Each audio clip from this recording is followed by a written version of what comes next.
Number 19, right? We're live. Yes, number 19. Ah, great.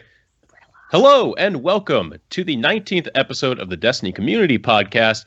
There's a lot to talk about this week. So first off, hello to our guest, GernaderJake. Hello, sir. How you doing? Hey, do a quick thing for me. For our video listeners, look to your right. Just do it. Okay, watch the cam real quick, Our guys. video listeners? It's not doing it when we not go doing live. it That's now. fantastic. Good. Yeah, That's a good thing. It stopped That's tracking. I was looking forward to it. That is Yeah. outstanding. It's That is just outstanding. a short portion of his face, though. It's like It's up close anyway. It's a weird Anyway, angle. I can It's move the fine. cam upwards. Don't I do see touch my it. forehead is Don't going touch down. anything. No, Yeah. let me Don't touch move. it. You can't even see my do forehead. it. Hey, Jake, touch it. Touch it. Oh god, There it is. There we go. I want you to Oh touch it. no. It is moving, though. Oh, we're drifting a little Yeah, bit the now. drift has begun. Basically, to summarize, my technology skills are not there, so we might have some interesting things happen with my cam and mic. We'll see. As long as it doesn't happen with your microphone and I can like easily process this podcast, I'm okay with it. So, GernaderJake is a streamer. I think so, right? You're usually on like I occasionally see you in the Destiny directory when trials are going on. So Yeah, how I, did you definitely- get started? How did you get started in this whole Destiny streaming business? Let's talk about that. So 2 years ago, February of 2015 is when I began. So just about exactly 2 years. I finished playing a game of Crucible. Somebody messaged me and was like, "What's your stream?"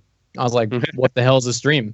And they told me what a stream is. And they're like, "Dude, you're way better than anyone I've seen stream. You should do it." So during class, because of course you don't do anything during class, right? I decided to look up what Twitch was, and I found out about the website, and I made my profile, and I just started doing it. I didn't have a Connect. I just had my laptop next to me and was streaming from the Xbox app at the beginning, and then people would trickle in and suggest maybe getting a cam, and started to slowly but surely kind of upgrade and kind of just fell into it. Nice.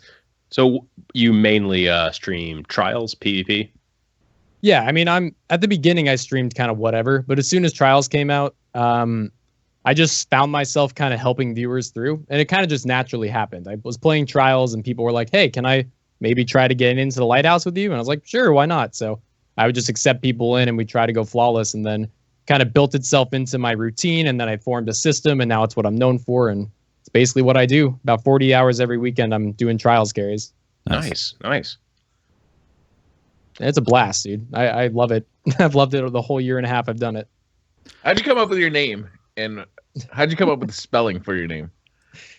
Oh man, this story. I can never avoid this story. Okay, so in 8th grade, that was when I made my Xbox Live account. And I had been waiting for Xbox Live for like a year. My parents weren't getting it for me. And I was like, please, they finally did. And I was so excited. It took 2 hours to download everything because my router sucked. And finally we get to the screen where it's like, choose your name. And I'm like, we must be there. I'm about to make my name and I'm about to play.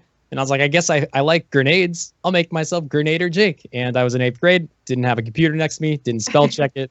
Boom, I am GernaderJake. That's the best Grenadier. possible story you could have for that. Absolutely. And I kind of It's just got stuck with legacy. it. Why not? That's awesome. All So right. are these is Destiny the only? So Destiny's the only game that you've streamed really for an audience?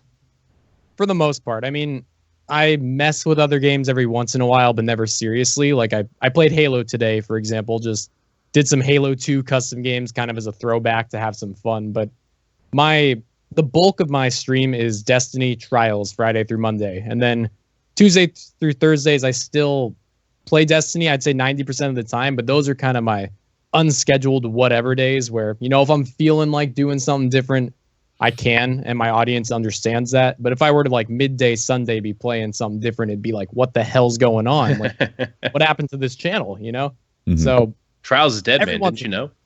yeah, right. And we're all just waiting till Destiny 2 anyway, right? So So if you were, you're that guy that's signing on and you're making your character, right? okay. What was your first character? Right, Briar? Hunter. And why was it a Titan? Nice. No. What was your first character, and what has your been experience through? What classes do you main and Mhm. such? So first character was a hunter, and I didn't really know much about anything involving Destiny at the time. I just read the 3 subclasses, and in all the games I've played, I've been a sniper. And I think the hunter subclass mentions more like sit back precision based. And that just sounded like me. I was like, cool, that sounds more like a sniper, more like my type of play. So I went with the hunter, and you start with golden gun. So I was a golden gunner for the first 2 to 4 months, I'd say, until just before Crota came out. I decided to make my hunter, or make my Titan, make my warlock. So I had one of each and grinded raids and stuff. I was PvE focused for, I'd say, the first 6 months until trials, really. I was all about getting to level 30 with Vault of Glass, into 32 with Crota's End, 34 as soon as House of Wolves came out. And I always mained Hunter. Hunter's still my main. It's my favorite class, and it's my baby. You know, it's what I first made and first learned the game on. When Trials came out, though, because of this idea of like self-res and firebolts were insanely good, I was like, you know what, I might try out a warlock. Like, the ability to pop back up when the round's about to end and revive your teammates seems incredibly useful. Why not? And I kind of got stuck on warlock for like 9 or 10 months until my stream challenged me and said, if we donate a certain amount of money in the stream, will you delete your warlock? And I was like, sure, that's not going to happen. Happened. Deleted warlock. Went back to hunter. Been there ever since. Good. Nice. Good. But you don't, Glad to see you came to your senses. Yeah. Yeah. Me too. of the hunters though, what is your favorite subclass? Like, do you play Right. you blade dance? Blade Dance is the one I don't touch, actually. I golden gunned the first 6 months that I played. And then when I came back to Hunter, I was almost only Night Stalker, just because of the ability to maneuver out of situations you're likely going to die in. I love Shade Step, and I love how quick and easy it is to get away from situations. Would you the say you passive- like to cheat death? Yeah, dude, it's great. All of a sudden you're gonna Don't die. buy into that. Uh-huh. He's trying. Yeah, so you're cheating death every time you play a okay, Hey, got it. Hey, you can still get shot in Shade Step. You just got to be Yes, you skilled can. to shoot the guy. Oh, Just saying. There is no Okay. invincibility frames, Pope. Stop. Mhm. Damn right. But I do mess with golden guns still in trials. It's Mhm. mostly Night Stalker, definitely a good amount of golden gunning too. Nice. That's awesome. I'm a little sad that no one's really doing that much gunslinger anymore. Feels like I'm Right? the only one Well, championing the when class.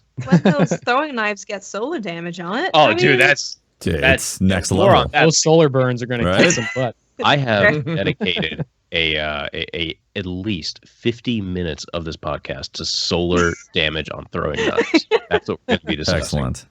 Very excited about that. We'll make that the third hour. when he's here by himself. 1,000-degree throwing knives. And all right, so we do have a hell of a lot to go over. Most notably, there was a massive leak about Destiny 2 on Massive. Reddit this morning. Like, holy shit, massive. Mind blowing. Title. Oh my god. The what we're going to be doing in it. It's going to be on PC and everything. And then about 30 minutes later, it was all proved to basically be bullshit. So that's our segment on the Destiny 2 leak. However, That leak literally had no new information. I think the only information it was offering was like a date, Oh, right? a title too. 'Cause right? everything else had come from something else. Like Forge, whatever it was called, was just a play on Forge of the Gods, which we'd heard before. There was, the stuff about the Cabal raid, which we had just heard from the Mega Blocks. It was like literally just pulling pieces. PC coming from Jason Schreier. Mhm. It's just like a bunch of pieces from different leaks that we've heard over the last 6 months or so, all put together in into one Reddit post. at least this one was actually smart this time. Like they said, it was from someone in an administrative position at Bungie. Oh.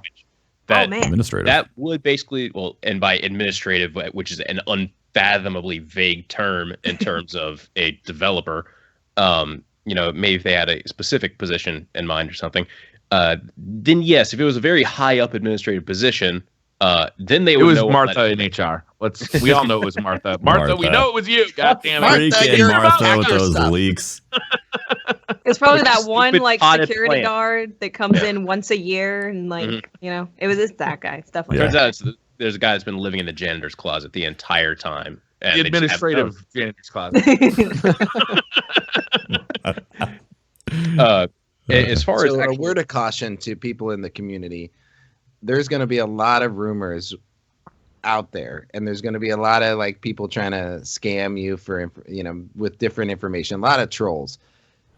Just sit back and enjoy the anticipation of the game that's coming out. It's always fun to be excited about. I hope that we get a game that comes out at a midnight release that I can take my son to and wait in line and be excited for and hang out with a bunch of other nerds outside of GameStop. Like, I want to be excited about it. I want to, play the game and not know what's going on. We're going to guess and be, make some wild, put on our tinfoil hats, but let's just let that be the end of it. We don't know what's coming out, and let's wait for Bungie to announce it.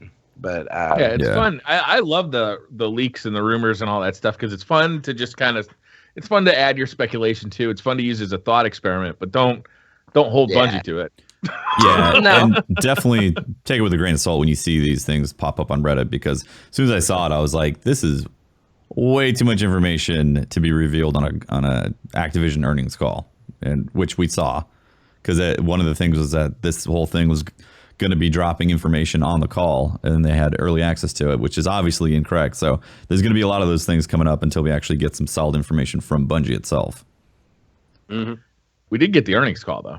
We Yes, did we get did. the earnings call, and we We got I think it was Eric Hirschberg saying that Destiny is on track for a 2017 release, as in a fall 2017 release. So It was like a breath of fresh air. It was like, oh, thank God.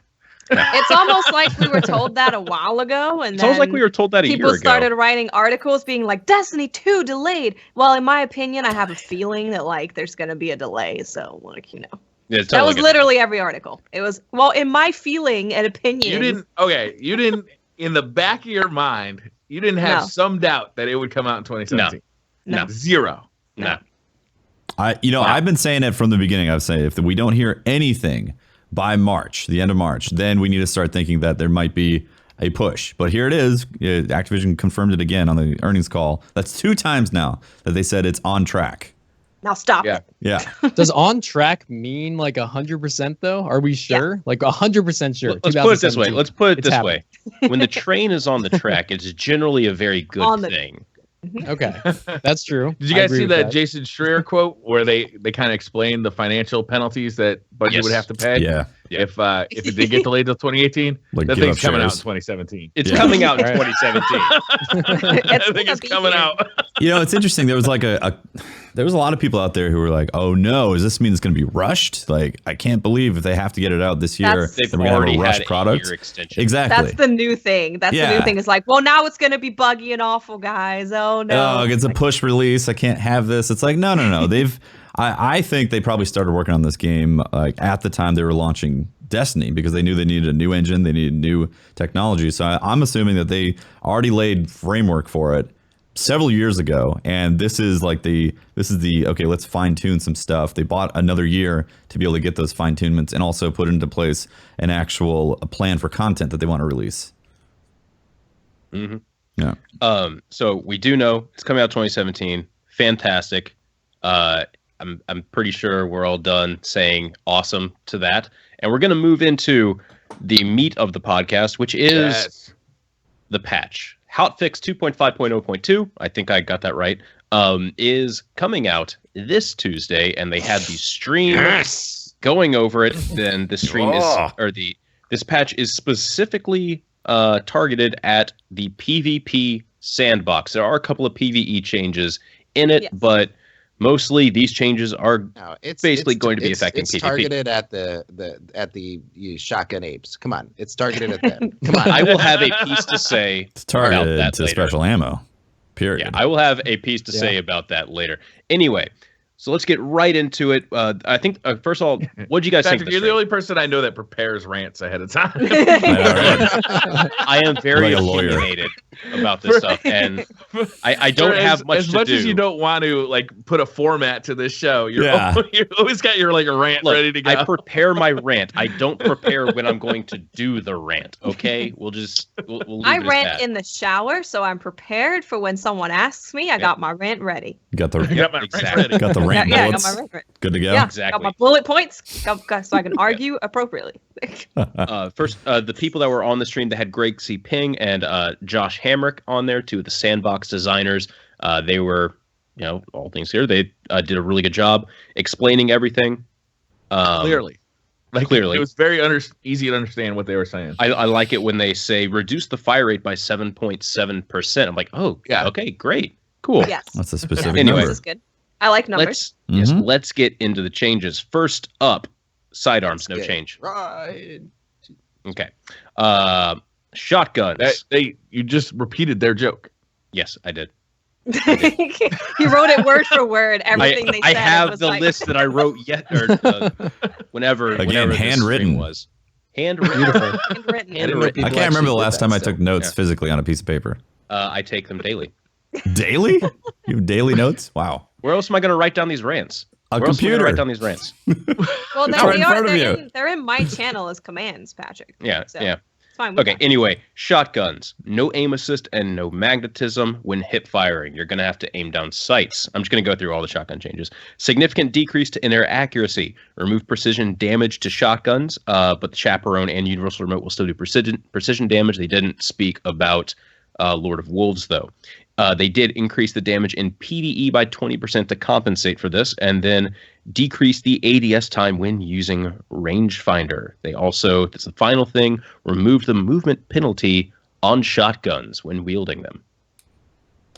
Yeah, it doesn't feel like a it feels like a balanced nerf. You know what I mean? It doesn't feel like it's just chopping it off at the knees and it's only negative stuff. For sure. Yeah. I like that it supported the PvE side in it. And it questions why, if they're willing to do that on certain guns where it's against combatants in PvE, why they aren't willing to do that over, more things to balance the game. But this is the third time I they've done it with digress. shotguns too. Mm-hmm. They did it in House of Wolves. They bumped up the damage for shotguns in House of Wolves, and they brought it back down for the Taken King, and now they're bringing it back up in PvE. Yeah. Yeah. Mm-hmm. Jake, you do a lot of trials carries. What's your general loadout? So recently, honestly, which people were asking me today, like, did you already know what they were going to do? And obviously I did not. But recently I've been a no-land sidearm kind of guy. Okay, I can understand. Yeah, which is Even great without- for the update. Yeah. Because nothing's really changing with that. I mean, sidearms obviously aren't getting touched, but with special ammo going away after that first round of trials, sidearms not being touched means sidearms are going to have ammo going into round 2, while your matadors and your longbows won't. So all of a sudden, the loadout I've been getting used to the past month has a pretty serious advantage. Mm-hmm. Definitely. How do you feel about a lot of people taking that up?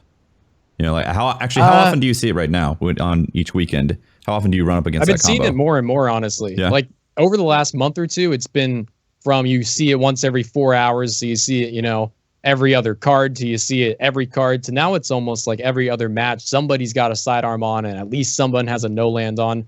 I think people have started to realize that no land doesn't really have much of a flinch, if any of a flinch, especially when compared to longbows and other legendary snipers. It just, you get shot at, you can actually land a head snipe, which you can't really do very well with legendary snipers in their current state. And I think usually the no land shotgun has been people's combo, but the biggest criticism with that is that when you have that shotgun and no land combo, you can't really team shot is the word. Mm-hmm. Your teammate goes in and is engaged in a battle and you're nearby. Like, they want your help. With a no land or a shotgun, you've got to either run right at them to help or hopefully land a snipe. So sidearms have kind of been that, I can actually still team shoot even while using a no land, because sidearms are basically little last words. I mean, they're little hand cannons for the most part. So I think people have started to realize that they're actually a very useful and pretty lethal gun. It's been noticed over the past few weeks for sure. Not to derail the conversation at all in terms of shotguns, but for sidearms, wormwood, is that what people should be using? I think so. Okay, That's what I use. Because people, That's what I use. people ask that every single time. So just go get the vendor wormwood. You're really not going to get much better than that. So for these changes, for the most part, like everything, I can understand all of these changes. I thought it was funny that they're like, there's a significant decrease to in-air accuracy with shotguns, and then Greg just like back to back with 4 people in the air with a shotgun on the stream. Mm-hmm. Well, the Target reduction safety. to in-air accuracy plus the removal of the precision headshot damage multiplier, like one of the times that I feel the most cheated by a shotgun kill is when somebody kills me from very far away while in the air. And it seems like all their bullets just happen to land on my face and I died. And like I couldn't defend myself against that. So like those two changes in conjunction with each other, I think should help quite a bit. I actually think it probably would have been enough if they just took the headshot damage away from regular shotguns and just kept the inner accuracy the same, because then they can't jump over you and headshot you from a crazy range. So I think that would have been fine. I'm kind of a little anytime they do anything to in-air accuracy with like nerfing it, because Destiny is such an in-air game that I feel like if anything we should just have more in-air accuracy on everything. Yeah, I feel the same way, and I remember talking about that a long time ago about how the crit multiplier seems to be the biggest problem with shotguns, to have these RNG hits that happen where suddenly you're like, how did I die from that range? Oh, crit multiplier, of course. And then they inherently feel like a jumping weapon. So it is weird to take away that in-air accuracy. I'm assuming the spread is going to be wider with in-air accuracy. Yeah, that's basically what happens is the spread becomes less predictable. It's like an anti-shot package when you jump, essentially. Yeah. Which I don't know. I don't necessarily agree with that. I think that's kind of a weird thing to hit. It's already there in the game. Just they made it even more significant. Yeah. So I definitely don't agree with that, but I do. Like, I've been thinking about that crit multiplier as a problem for shotguns for a long time. But at the same time, it's like shotguns haven't really been in a bad place. It's just the other issues with the meta. You know? This doesn't feel like it's going to nerf them into the ground. This feels, from reading through these changes, it feels like these things are just going to be, they're moving them down so that it gives room for other weapons. Yeah. But they're still going to be competitive. Of course. The one change of this that I'm like kind of like why at is the removing the movement penalty on shotguns. I can't remember their exact wording, but they were like, we just decided after all the changes that we've done to it, it didn't need to have the movement penalty on it. And I think it's fairly easy to argue that the reason shotguns are good right now is because of all the movement that's in Destiny. All the movement options. So maybe I don't know. Maybe with the significant decrease in air accuracy, as well as the precision damage multiplier being removed, maybe that's enough that they thought it was okay. But I don't know. I just feel like shotguns were already really good with the movement in the game. So then removing the movement penalty, I don't know. We'll have to see when the patch actually comes out. Yeah. A lot of that movement stuff has to do with in air as well. So it's going to be a double hit right there. So. And people are saying, that guy killed 4 people back to back in the air. Look, if your target's standing still, and you're only jumping up once, you don't have any side to side movement, you're gonna be able to kill him. That's like best case scenario for a shotgun. So, yeah. Moving on, we have pulse rifles. We got some, which I'm excited about. I'm excited. I'm excited about it too. They reduced the rate of fire by 7.7% on the fastest rate of fire pulse rifles. So that basically takes about 1 frame, adds 1 more frame in between each pulse. I'll do a visual analysis on that later. High caliber rounds flinch effect has been reduced on pulse rifles across the board. The damage. Wait, hold on. I can't read my notes handwriting. It's amazing. If only you had typed it. I know. If only I had typed this. Clever Dragon and Grass of Malik also had their magazine size nerfed because braced frame was like the best thing you could get on there to increase the stability by a huge amount. And now you're going to have a really small magazine, like 18 rounds or something. Yeah. That's what, like six pulses? I can't math. They also increased the rate of fire for the lowest rate of fire pulses by 5%. So Ludmilla, Spare Change, Peruvian Shot, those are going to fire ever so slightly faster now. Yeah. Yep. So these got a double hit on flinch, right? Is not only did they reduce the efficacy of high caliber rounds, but they also reduced the flinch on all pulse rifles. Yeah. So across the board, all pulse rifles get, they cause less flinch, but then in addition to that, high caliber rounds cause less flinch. Yeah. So those Clever Dragons, the roll I think might change on those. Well, right. Like they got to roll on those. It's like, I think it's going to be going for the waltz, Personally, I think that the Waltz is going to be the one to go for if you want to try to farm for one other than Grasp of Malik. And why does the Waltz kind of fit in more than the Clever Dragon archetype now? Like, it's just below it in rate of fire, right? It's like still high rate of fire, but it's the same exact thing. Exact same. Yep. Yeah. It's higher magazine, though. Larger magazine. Okay, so because of the Grasp and the Clever got nerfed in terms of magazine size, but the Waltz wasn't touched in terms of magazine size? Well, it already comes with 30, doesn't it? Okay. Yeah, I'm pretty sure. Okay. I'm just trying to figure out if the Waltz wasn't touched in terms of magazine. No, the Waltz was not touched. Okay, so that's Clever why Dragon it now Grasp. is kind of gone above the Clever and the Grasp. Okay. Yep. I was just trying to confirm that. At the same time, though, the high impact pulses, like I don't know if that's going to put those into a category where it's like, obviously you want to use the high impact pulses. I don't know if that's, They will be able to 2 burst. Yeah. And they can do it faster. 2 burst They max already armor can. also? They do 36 to the head, I think. 30, Okay. something like that. They do more than 34. 30, so yeah, you should be able to 2 burst the head as long as every single shot is a crit. I think we can have 1 body shot in there. Okay. Which is very sounds difficult to do. It's It sounds like yeah. people are It going to can start be, yeah. pulling their hawk saws out of the vault. Yeah, Hawksaw isn't getting any change, but since everything else is getting changed around Yeah. it, Hawksaw is going to become a very, very good weapon if you still have one. Yeah. I've got like Well, 5 in my that vault. archetype has always been good, right? It's Mhm. never been Yeah. bad. So now that things are changing, it's like, oh, we'll go to this one that was like already really good. Yeah. Mhm. So yeah, Blind Perdition, Hawksaw. super Blind good. Perdition is still really good. Mhm. But doesn't it come with what's the other option has high besides high caliber though? I don't know actually. I'll mute that. Sorry. It's all good. I've been trying to Take mute the liberty to myself when scrub through your audio and mute that section. I'm not muting it. Yeah, You won't. I can't remember what else was there on it. It doesn't really matter. The point is, the fastest rate of fire ones now, due to magazine size, will probably not be the best thing to use because they'll be really good for one-on-one fights. So, and I think in 3v3 game modes, they'll still be heavily used, but you'll start to see a lot more Hawksaw, Blind Perdition, those particular pulses PDX coming in. PDX 45. What about the so I was a big fan of the Iron Banner Nirwan's Mercy Mhm. No pulse changes. rifle. No changes. What do you guys think if that was a gun that you really enjoyed? Because remember we had the pulse rifle meta for a Mhm. while, right? And I fell in love with that gun. I kept 2 of them in my vault forever, ever. Do you And still so have 'em? I have 1 left. I gave myself 1 version of each gun I could keep. Good idea. Okay.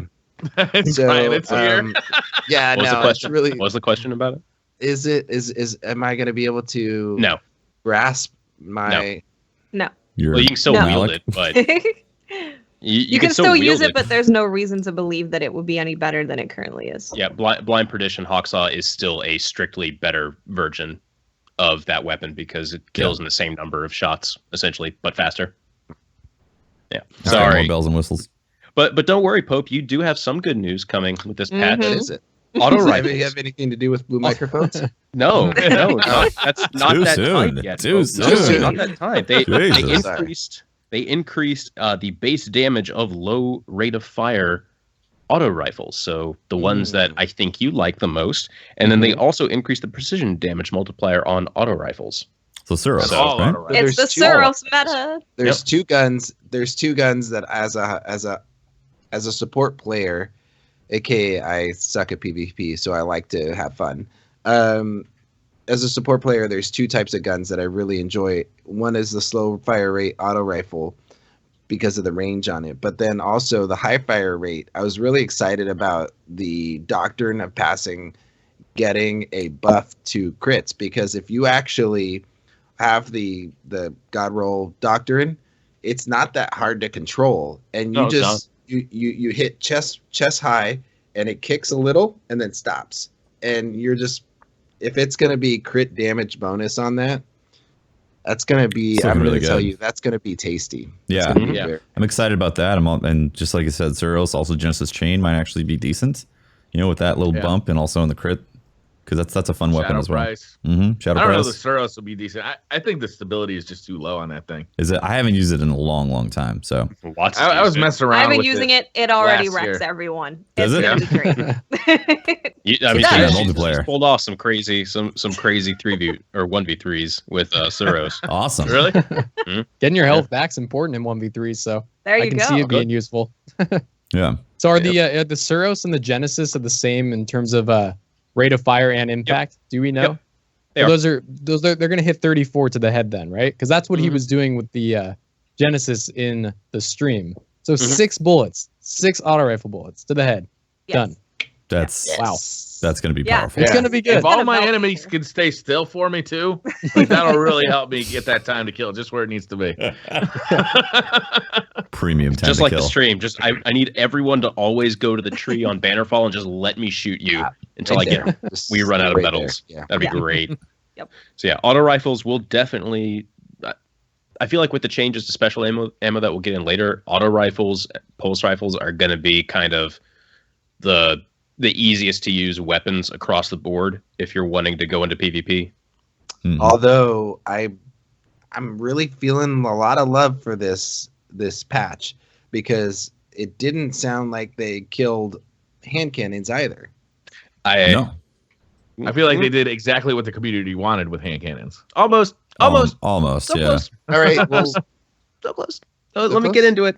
I'll get into it. All right. Oh God. It's So- gonna Why do I happen, feel guys. like a Prepare rant's yourselves for There's a Patrick mild rant. All right. For hand cannons, they increase the initial accuracy. Like, so when you are aiming down sights and your very first shot on a hand cannon, that is exactly as it was in year 1 now. Yes. You point it, Which is you good. shoot it, and it goes exactly where you're pointing it. And it was No- very noticeable on stream as well, Yep. like that Yeah. it was more accurate. Like I was Yep. like, oh wow, it's hitting things that it's supposed to. That's Yeah. No more ghost bullets on your first shot. Yep. No more ghost bullets on your first shot, which is which makes sense. great. That's awesome. It does make Which sense. makes sense. Yep. It makes sense. But they reduced Yeah. the base range of hand cannons, or of like the higher range hand cannons. They weren't really specific in which ones and how, and how much range. But they did add more drop off. So that means you're gonna have more drop off damage, and you're going to, your aim assist will kick in at closer ranges, but it won't kick in at further ranges like it currently does. Basically, everything that comes with reducing the range stat.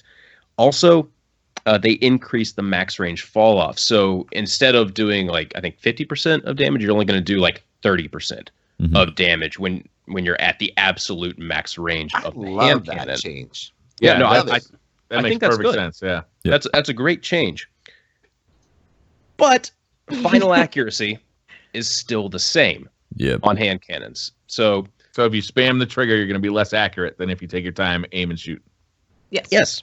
yes, That makes perfect sense to me. That makes absolute sense to me. Okay. So final accuracy is still the same. They're rewarding that initial accuracy. I'm sorry, I'm blanking on everything. Anyway, bloom for all intents and purposes after your first shot is still staying the same, but you're going to be doing, less damage at further ranges. So you're going to have to really, really pace your shots if you want to Yes. make sure that, if you really want to make sure that your shots will land. And Well, you saw how long they were doing to get back to initial accuracy. yeah, Last It's word a is like, very long time. wait, Yeah, give me it 5 is a minutes, guys. Very, very long Yeah. time. So the mild rant that I had was in terms of this was what the community asked for. Almost entirely the whole final accuracy staying the same. The final accuracy needed to be brought down a little bit more so you can actually still feasibly use hand cannons in the rate of fire that's actually displayed. For me, if you have a hand cannon, I get it. You need to kind of pace your shots. It's supposed to be, kind of a sharpshooter's weapon. But if you also have an entire archetype of hand cannon that's completely useless due to rate of fire and bloom in the way that it currently exists, the fastest rate of fire ones, and how you can't use those because they're not going to be accurate at all. Well, it depends on the range, right? I mean, it kind of Yeah. depends on the map and the situation. Oh, yeah. Especially if you're Oh, looking into it like with trials. This change to hand cannon seems really weird to me. It's like I can't really tell exactly what they were trying to do. Is it a buff? Is it a nerf? Like, why exactly are they choosing these things? They But- want yeah, hand exactly. cannons to It be kinda- short range. Like that's what they Right. want. They want hand They cannons to don't- be They short do. range. Yeah. They don't want you to be fighting pulse rifles with your hand cannon, basically. Right. Well, they and they don't want exactly. them to be the best scout rifles in the game like you- they were for year one. If you Right. choose to be engaging in an enemy at distance with a hand cannon, you have to pace your shots, Mhm. and you have to pop in and out of cover, and it's going to take you a little longer because it's less damage, and you have to be accurate. It just makes sense to me that a hand cannon shouldn't be able to fire the trigger fast. Well, they're It also just- they're also making it so like the general perception right now is, oh my god, bloom and ghost bullets. What the hell? Why do I use a hand cannon and miss like half my shots when it's directly on the head? They're circumventing that initial thought. So your first bolt's going to hit. And you're going to be like, oh, my gun hit. Excellent. This gun is not hitting for some strange RNG reason.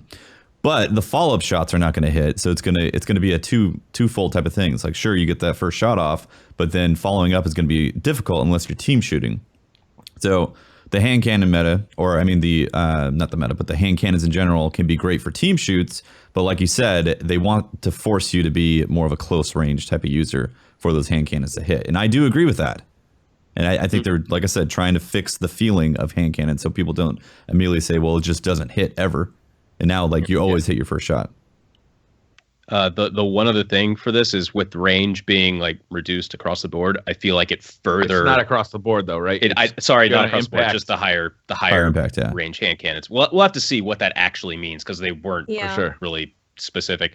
But to me, that further puts an emphasis on getting rifled barrel or just range increasing stats on hand cannons to make them like slightly more viable in the slightly past short range type Well, things. Yeah, maybe not. I think it might depend on the way you're using a hand cannon. If you are ducking and diving into cover and you're using that initial shot accuracy, the range isn't going to be that important to keep the bloom down, right? Yeah. Because Yes, that, but no that was matter- the main thing with range is you wanted to keep the bloom as tight as you could for as long a distance as you could. Yeah, because every shot Right. was an RNG chance. The thing is though, like no matter what your intent is with your hand cannon, like you're always gonna find yourself in those spots where you're just far enough or just like there to the point where your bullets aren't hitting or they're falling off damage. Yeah, So, for like, sure. no matter what you're trying to do with it, you're gonna come across those spots where you're like, damn, a rangefinder perk or rifle barrel perk would really help me out right now. Because you can't control every single gunfight you end up in. Yeah. Sure. Mhm. So I could see those perks definitely being helpful. Yeah. Yeah, it's interesting to think about. Again, I think two people using hand cannons together to team shot is going to be extremely deadly, especially if they're high impact ones with those initial accuracy shots. But if you go 1v1 with somebody, you know, if that high impact auto rifle buff is significant, like you were saying, 6 shots on a crit versus somebody who's trying to hit you with like 2 or 3 shots on a hand cannon, that could definitely upset some 1v1s right there. Mhm. So be interesting. I'm really interested in like what the sandbox designers consider close, medium, and long ranges I would on these love maps. to have some actual like Yeah. statistics as to what they think because they say a lot of that stuff, right? And we Mhm. never know what statistically that actually means. Yeah. So They- I they would love put them them on to a be They map, more- did too. show like the Guardian backing up while continuing to fire the palindrome. Right. Like, I think Yeah. that'll give you a good idea what they mean. Because as it gets lower and lower, you can see where they think medium range is and they think long range is. Mhm. Because That- it's literally measured by how much damage that gun is doing.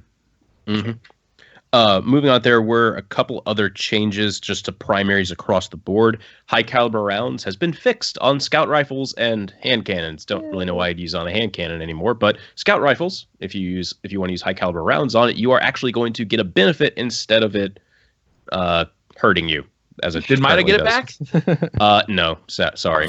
No, Thank Mida. Why did they ever leave the Mida? Unbelievable. Well, there's still the 'cause patch notes to look forward to. That's true. Yeah. Pulses, scout rifles, and auto rifles have had their in-air accuracy increased. I like That's this. awesome. This is good. I like that a Fantastic lot. change. Yes. Yep. Fantastic change. Make it Bringing down 100% and then bullets we're from there. The air. Right? Yep. I feel like that change has been asked by the community for a pretty long time now too. I'm definitely Ever glad to since see we that figured one. out how to jump and stuff. Yep. Yeah. Yep. They're Well, I still mean, you not go going to be back as to- accurate as hand cannons. They did mention. Yeah. Hand cannon. That's Hand cannons is- hand cannons like kind of spot. Yeah. But it'll be nice to get a little bump out of that. When you go back to the games that we first played from Bungie, like the Halo 2, the Halo 3, I mean, you could shoot any game in air and it was just as accurate. You know, I've always been into first-person shooters and learned my skills through Halo 2 and 3. You could jump over barriers and land a head snipe, and it happened. It worked. The bullet went where it was supposed to go, and I thought that added a huge amount of skill gap to that game, is knowing that someone's coming towards you, you're weak, you have the ability to jump over an object, and in that mid-air moment where you have a split second to hit the shot, you can hit it, and it's reliable. And then all of a sudden, when Destiny came out, and I started trying to use those skills from Halo and, you know, get myself in the situations, and the bullet just flies nowhere. You're like, where the hell did that thing go? And just shoots into the distance. So I agree, kind of bringing weapons towards that spot where in mid-air they actually are reliable, totally a good thing. Just get it all the way up there. No reason not to. I wonder how reliable it's actually going to be with this buff, because I also come from the Halo background, and it was a big shock when I tried no scoping essentially, and I was like, "Where the hell did the bullet go? What?" Right? You know? Aim that way, it goes. Oh yeah. Well, and also in Halo, because the zoom was so intense, like no scoping was a technique that you could use for close range with snipers. Oh yeah. Because it was reliable, just like you said. So it's interesting. It's funny how they're decreasing accuracy with shotguns and then increasing accuracy with primaries. Again, trying to switch up the meta somewhat in how we fly around. I wonder how it's going to actually work with like a pulse rifle, because pulse rifles have a lot of kick. Yeah, I'm definitely interested in trying it out. Maybe that'll be something to test out. So moving on, I think that's all the weapon changes that I remember, that I wrote down at least. Crucible changes. The special ammo economy has been drastically changed. Yeah. So to start off, you start a match with special, and then on your first death, you lose that special ammo. All your special ammo gone completely. Just poof. Not there anymore. Special crates will spawn every 60 seconds in normal game modes. We didn't get confirmation on like when they spawn in trials or elimination type game modes, though. I assume those will. Huh? I assume they'll stay the same as like they're currently at in trials. Picking up when you pick up or pop a box, people within 75 meters will be able to pick up that ammo, which has been reduced from 100, which is like 100 is basically almost the entire map for the most part. It's about half the map, I think. So 75 meters, slight reduction. So you're not going to be able to. You're going to have to be able to pop ammo and be fairly close by to still pick it up. In elimination, you will spawn with special ammo, but lose it on your first death. And then after the first round is over, or basically special ammo does not persist between rounds. So, yep. After that first round, no special ammo. Icebreaker, Invective are unchanged as far as special ammo goes. They will still be able to regenerate ammo as they currently do, still be able to be used. Also, sidearms are completely unchanged. You will still spawn in with sidearm ammo every time you get rezzed or spawn in for the round. And that's it for special ammo changes. And Mantis or Derek Carroll confirmed that special ammo does not persist across rounds in elimination. Yes. So because that was something that people were like, I mean, most people were kind of really nervous about that, because if the team that wins that round keeps their special, and then the team that loses their special, then that's going to be super snowballing. Yeah. And I don't think that would be good for trials. Agreed. What do you guys feel like it's a big old band-aid? Yeah. It's like, so guys, we don't know how to balance the special weapon, so we're just going to take special away. Let's just rip it use right your out primaries, on death. please. This whole page of changes is cool and all, but all of this fails in comparison into actually shaking up the meta in basically this one line, lose special on death. Like that change right there. That's what will cause the biggest shakeup of the PvP meta, in my opinion. I want to play it before I make any decisions about this. It's definitely going to change things up, but I really want to play it because I've always wanted more primary play in the Crucible, in all forms of the Crucible, and I think that's what this is going to do. So I'm looking forward to checking it out. Yeah. And I honestly, for 6v6, and I don't think people agree with me here, but I think it's a good change. My biggest problem when I went into 6v6, you run out of ammo so quick. I mean, you get 6 sniper bullets, like 6 shotgun bullets, and special doesn't spawn for 3 minutes. I mean, you run out in a minute and a half, and you're like, okay, well, now I'm stuck with my primary, which I think people like. But this idea of the special nerf in taking it away when you die almost could be a buff in 6v6, because every minute you get a new opportunity to get more. So I actually like it in 6v6, and I'm actually really excited to kind of see how it plays differently with that change. But it's really hard to predict how Trials is going to look. And obviously that's what I do the most, is just Trials. And there's so many ways to kind of look at it and think people might camp for special, or people might be super aggressive and prevent people from getting special. People might use scories as they camp for special. Like, there's so many ideas and opinions, as there always are before an update actually goes live. I'm nervous and excited to see how Trials plays, because I can't even really predict how that's going to happen. Yeah. Yeah, it's interesting. I foresee a lot of people using, again, the No Land Beyond sidearm meta, that combo, and then also Invective and Icebreaker are going to obviously see a bump in usage, because there's guaranteed ammo so long as you're willing to wait a bit. And also, Icebreaker is a great sniper rifle in general. It feels great. It's got that max range stat, so it's relatively sticky at the whole length of the map. So yeah, and obviously shotguns, it'll be tough to tell how shotguns feel after this. So Invective may or may not be in that list, but I think Icebreaker is definitely going to be in that list for game mode like Trials. Yeah. When I saw this particular special change, this is just me personally talking here. I haven't gotten to play the thing yet, but just from hearing about it, it feels like this is a change that was done just to kind of remove the headache of shotguns by just cutting off everyone's head. This will definitely solve shotguns players being able to warrior. However, at the same time, it completely shuts down fusion rifle players. Other weapons like Exhume, like the Exhume perk on weapons on secondaries, that's useless. That's completely useless. When you get rezzed, you have no ammo now anymore. Weapons like Queenbreaker's bow, its one greatest strength was the amount of ammo that it could carry. Not anymore. And that ridiculous aim assist. Yeah, it had some other perks. It had some other perks, but being able to carry fusion rifle ammo on a sniper was pretty damn good.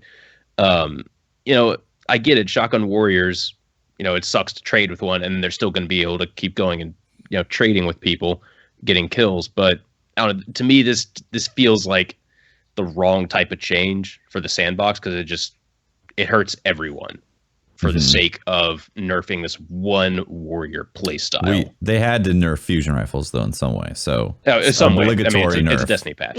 I feel like it's been almost a year since they've done it. It's like well overdue. It's been almost a year since we had a patch in general. It was pre-Res Iron. Yeah, isn't that crazy? Pre-Res Iron before a major shakeup. I don't know, Patrick. I really want to play it before I can make any decisions. It might be that because it spawns more often, like you feel like you always have special anyway, so it doesn't really make a difference. Depending on the game type, I think it'll make differences too. Like this one is, I think, really going to be a feel kind of thing. Yeah, no, it definitely is.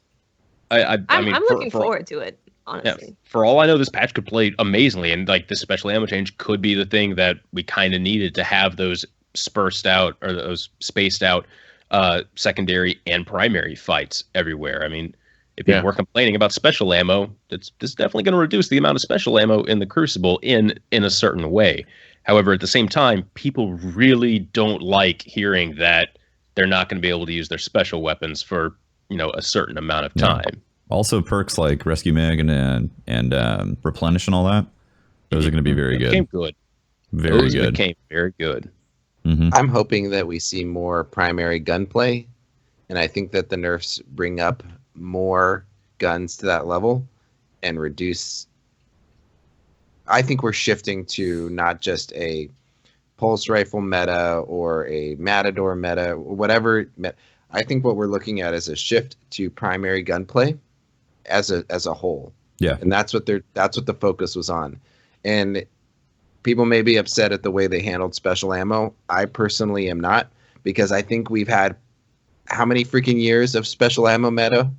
Okay, so we've had special weapons dominate the meta in some way or another for the majority of the time. Mhm. So let's have some primary guns come up and let's learn how to use those.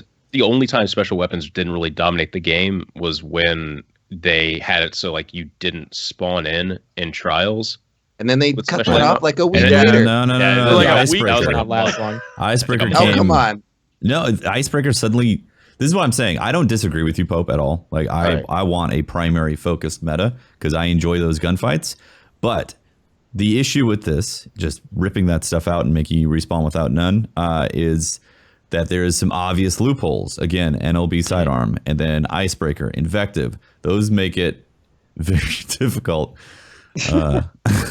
Seeing Pope cough like that, He I is was dying. like, I'm so sorry, man. He muted the mic that time. Is he so I don't yelling have to bull do at it. You me? did well. You did well. No. I'm anyways, just those super things right sick. there, like they're obvious loopholes that people who really care about winning are going to use 100%. Like they're going to pull those out. So no doubt. everybody who's playing Trials. Yeah, I Basically. mean, well, I care about the primary fights. I think they're a lot of fun. But again, when it comes down to like we have to win this, then they're going to bust out those tricks. So Yeah, but it's But not like that the switches up last the time meta, this right? happened. it does the last switch it time up. this happened, Watts, you're right. you could recharge your ammo with icebreaker and then switch to a longbow, Yeah. and you'd get all that ammo. Last time this Yeah. happened, no, they didn't. They took that Yeah, out. yeah. That's what Well, as They happened. long took as They it were were out using when they changed sidearms. the ammo back. Yeah. As long They as you did were that. dead or was in between rounds, right? You could switch And your they- weapon. they And nerfed- it was kind they of an nerfed that. exploit. They fixed that later. Right, they They did. Yeah, fixed that, yeah. They changed trials back to normal because there was that workaround with icebreaker Oh. and sidearms, and then they fixed it, and now they're doing this. So you can't use the sidearm and then switch to like a longbow or whatever. You're stuck with what you choose to use, or just Okay. use a sidearm. There you go. If you want to snipe all the time, you're gonna have to use icebreaker or no land. Already got my icebreaker. That's what I already do, so it's fine. Yeah. I got no lands. Good, we're good. I got a good legendary hand cannon, got an icebreaker, whatever. If you're I gonna don't have an use Figure it out. icebreaker. I need If you're that. going to use a sniper and it needs to regenerate ammo, you should have to use an exotic slot. Fine. Yeah. I'm happy with that. Yeah. Yeah. Good. It falls into the concept of how exotics and legendaries fit into the game. I think it's moving in the right direction. To just kind of go over the weapon changes in general, in addition to the special weapon. Anyone have anything else to say before we move on to like class changes? I mean, I guess what I would say is I'm happy overall. I mean, going into this update, I was just hoping that there would be a lot. Not like, we did two things, kind of a lot of different weapons, seeing the possibility of being used in trials frequently. A lot of changes just so that it's necessary players adapt and almost kind of relearn. Because I think the main problem with Destiny recently is that it just has started for many, I'd say, to feel kind of dry. Like we've done this before, we get how everything works. The meta's What are we solved. doing at this point? The meta's right, solved it's been at this point. exactly the puzzle's been solved. We know how everything fits in. Whereas now, I mean, it's going to be with how many changes there were, it's going to be a constant, how many changes there are going to be. It's going to be a constant, figuring out what weapon fits into my play style, what weapon hasn't been discovered with what perk combination yet. It's going to be an exciting, almost new game. Not quite new, but a lot of changes and a lot of new things to That's try. what we wanted, though, Jake. It's gonna right? switch it up. Oh, Yeah. absolutely. It'll be fun to go out 100% and that's grind good. for rolls on shadow prices and hopscotch pilgrims, and if there's different weapons at the top of the meta or even usable weapons, it gives you a reason to play all activities, not just PvP. Yeah. Right. And it's going to be nice just going into the Crucible, going into trials and seeing different stuff that people are using. You're fighting against different weapons. So Yep. I'm looking Yeah. forward to it. And with a reduction of flinch on the Clever Dragon, you should see more snipers, I would imagine. We'll see. Sniper's You'll still see. got a pretty mean flinch. Pretty mean Yeah. flinch. It doesn't matter on high caliber rounds. You get hit on a sniper, you're getting flinched really hard. It sucks. The one thing I kind of wanted to say was that I really hate how shotguns, the entire weapon class, still gets nerfed because like the entire weapon class, both PvE and PvP, gets nerfed because of the Felwinter's Lab Matador. Matador archetype. Like that one archetype has swayed every single. Just take it out of the game. That like I've been saying that for 2 years now. If you just, I was mad during the Taken King when we first saw that everybody got that stupid. I don't even remember the conspiracy theory. Conspiracy theory. No, you had your opportunity to just get rid of it. Why did you give it to everybody? Yep. It's unfortunate because besides that one specific archetype of shotguns are super balanced. Yeah, like I feel like we really wouldn't have this much of an issue if, I mean, they've already set a precedent. They did it with Hopscotch Pilgrim. They moved it down to the Nerwin's Mercy archetype. I genuinely feel like if we just saw that one archetype of shotguns move down, so many of the nerfs, like just blatant nerfs to shotguns, would not have had to been done at all. Yeah, I agree. I'm sorry. Maybe they just really don't want to remove that one archetype. I don't know. Yeah. I don't think they do. Whatever. There's one guy at Bungie who loves the Matador, and he just wants to keep that archetype forever. Deej on his warlock. Right? Have they ever removed an item type completely? I don't think so, right? Removed it completely? Perks. They've removed perks before, but they've never been like, okay, no, we're pulling out all of the foe winners.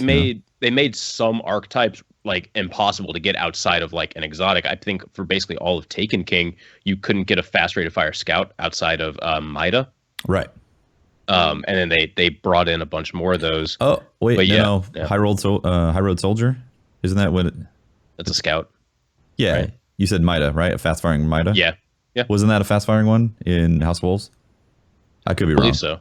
I can't remember. I don't believe they've ever just like straight up removed it and then never put it back in. But yeah, it might be an engine issue, honestly. To like how they deal with all those assets if they were to pull that out completely. But you're right though. They had their chance on Taken King. They could have just not brought any of that forward, and then here we are with the Matador 64. And here we are. They brought it back. Anyway, moving on. We have some class changes to go over.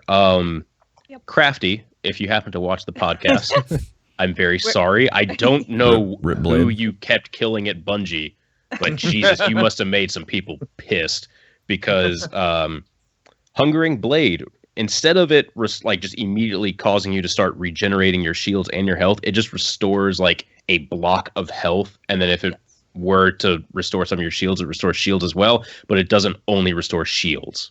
Like if you only have some shield damage, you have to have health gone to remove shields. It's kind of weird. It's a very odd change because it starts regenerating your health, but it won't regenerate shields. And it immediately gives you like 30 or 40 points of like as soon as you get a kill, you immediately get like 30 or 40 points back on your health and shield, depending on like what the combination, where your health is at the time. Like either it's all health or it's half health, half shields, or it's all shields. But then the actual regeneration only will happen if you're low enough into your health bar to make it an issue, and you'll get health back, but you won't get shields back. You won't regenerate shield. Yeah, it is a very weird change because not only that, but Blink also got a nerf. Well, we don't know exactly what's happening and this is what I hate, just like you, Patrick. I hate it when they do this, when they show something in a stream, but then they don't explain what's happening, because then the community is like, oh my god, you're nerfing Blink. But some people have been saying maybe they undid the change to recovery, so like recovery's back to normal. Some people are saying that it looks like you can blink immediately after you finish your first blink, so maybe they reverted that back, and that's the reason why they removed the HUD and stuff. We don't know though. We really don't know. Don't know. In a stream, if I can say one critique about the overall stream, it's the main point I feel like doing the stream to the community is to show us what's going to happen and be very specific with the changes. Like you guys were very specific with, here's the exact changes that are happening to pulse rifles, getting down to the percents. But when you show something like Blink and say, yeah, we changed Blink, you can watch back and maybe see what we did. That's not the type of thing that's the wrong type of thing that we want to hear. We are going to get patch notes too. We are going to get patch notes. We will. Yeah. Briar, for a whole week, we're having to sit here and pull our hair out of our head going, oh my God, what's going on? My world is ending. Crafty is just like rolling. He can't get sleep because they are doing something to Blink. We don't know. But yeah, the one confirmed thing that we know about Blink is when you blink, your HUD is removed.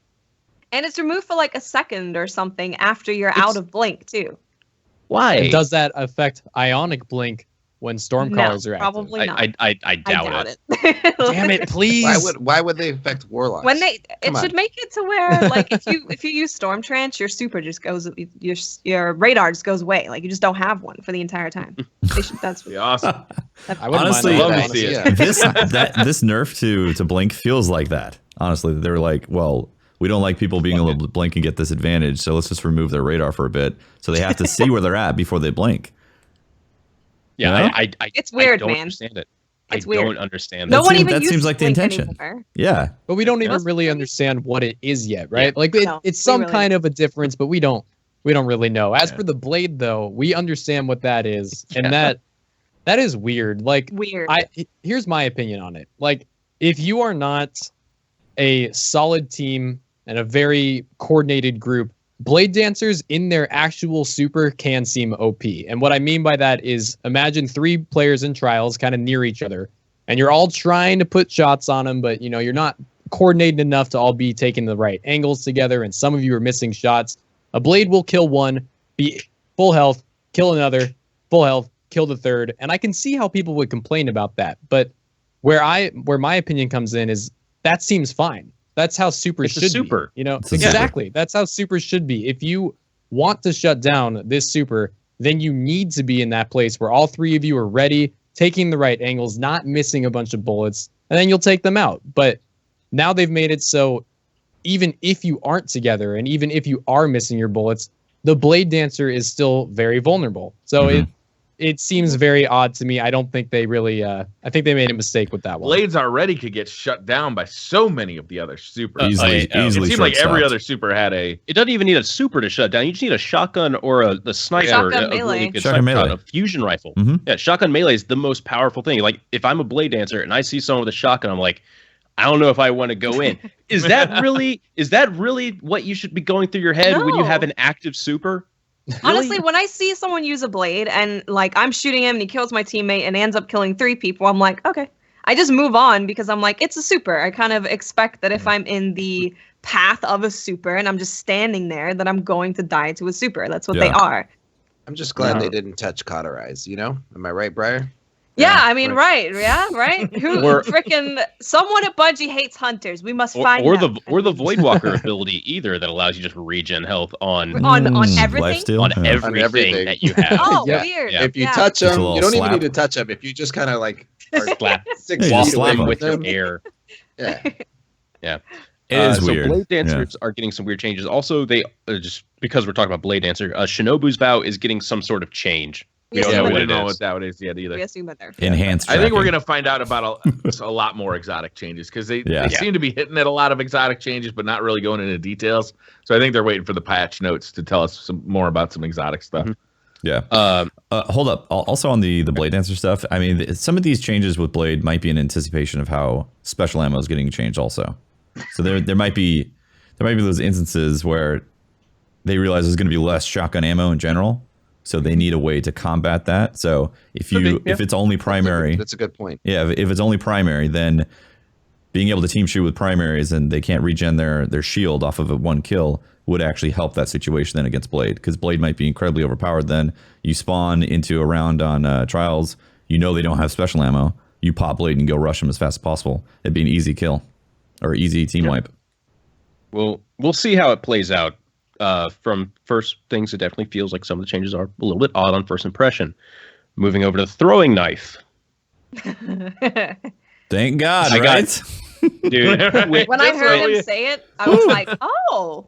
When Josh was like, "Oh yeah," and for Gunslinger's throwing knife, and I peaked up. I went from 6 to midnight just immediately, and then solar damage. I was like, Solar damage. Also, it wasn't solar damage before. no. Isn't that Why? ridiculous? Yeah, why? Yeah, I didn't even why know not? that. I assumed it The was. damn knife's on fire and it's not doing. It wasn't doing damage. solar damage this whole time. It's unbelievable. No, Like even with the burnout perk, even where Yeah. you're lighting people on fire, it still wasn't doing solar. In I that think balls and it stuff? would do the dot itself would be solar. Okay, but not the impact. But not the impact of it. It was Okay. odd. Yeah, that's a good change. I'm happy to see it. Yeah, all those bounties. Not the change I wanted for throwing knives, though. all those quests and bounties that I completed, to get solar ability kills, I can complete those easier now that I've already completed them. That's more of a me problem.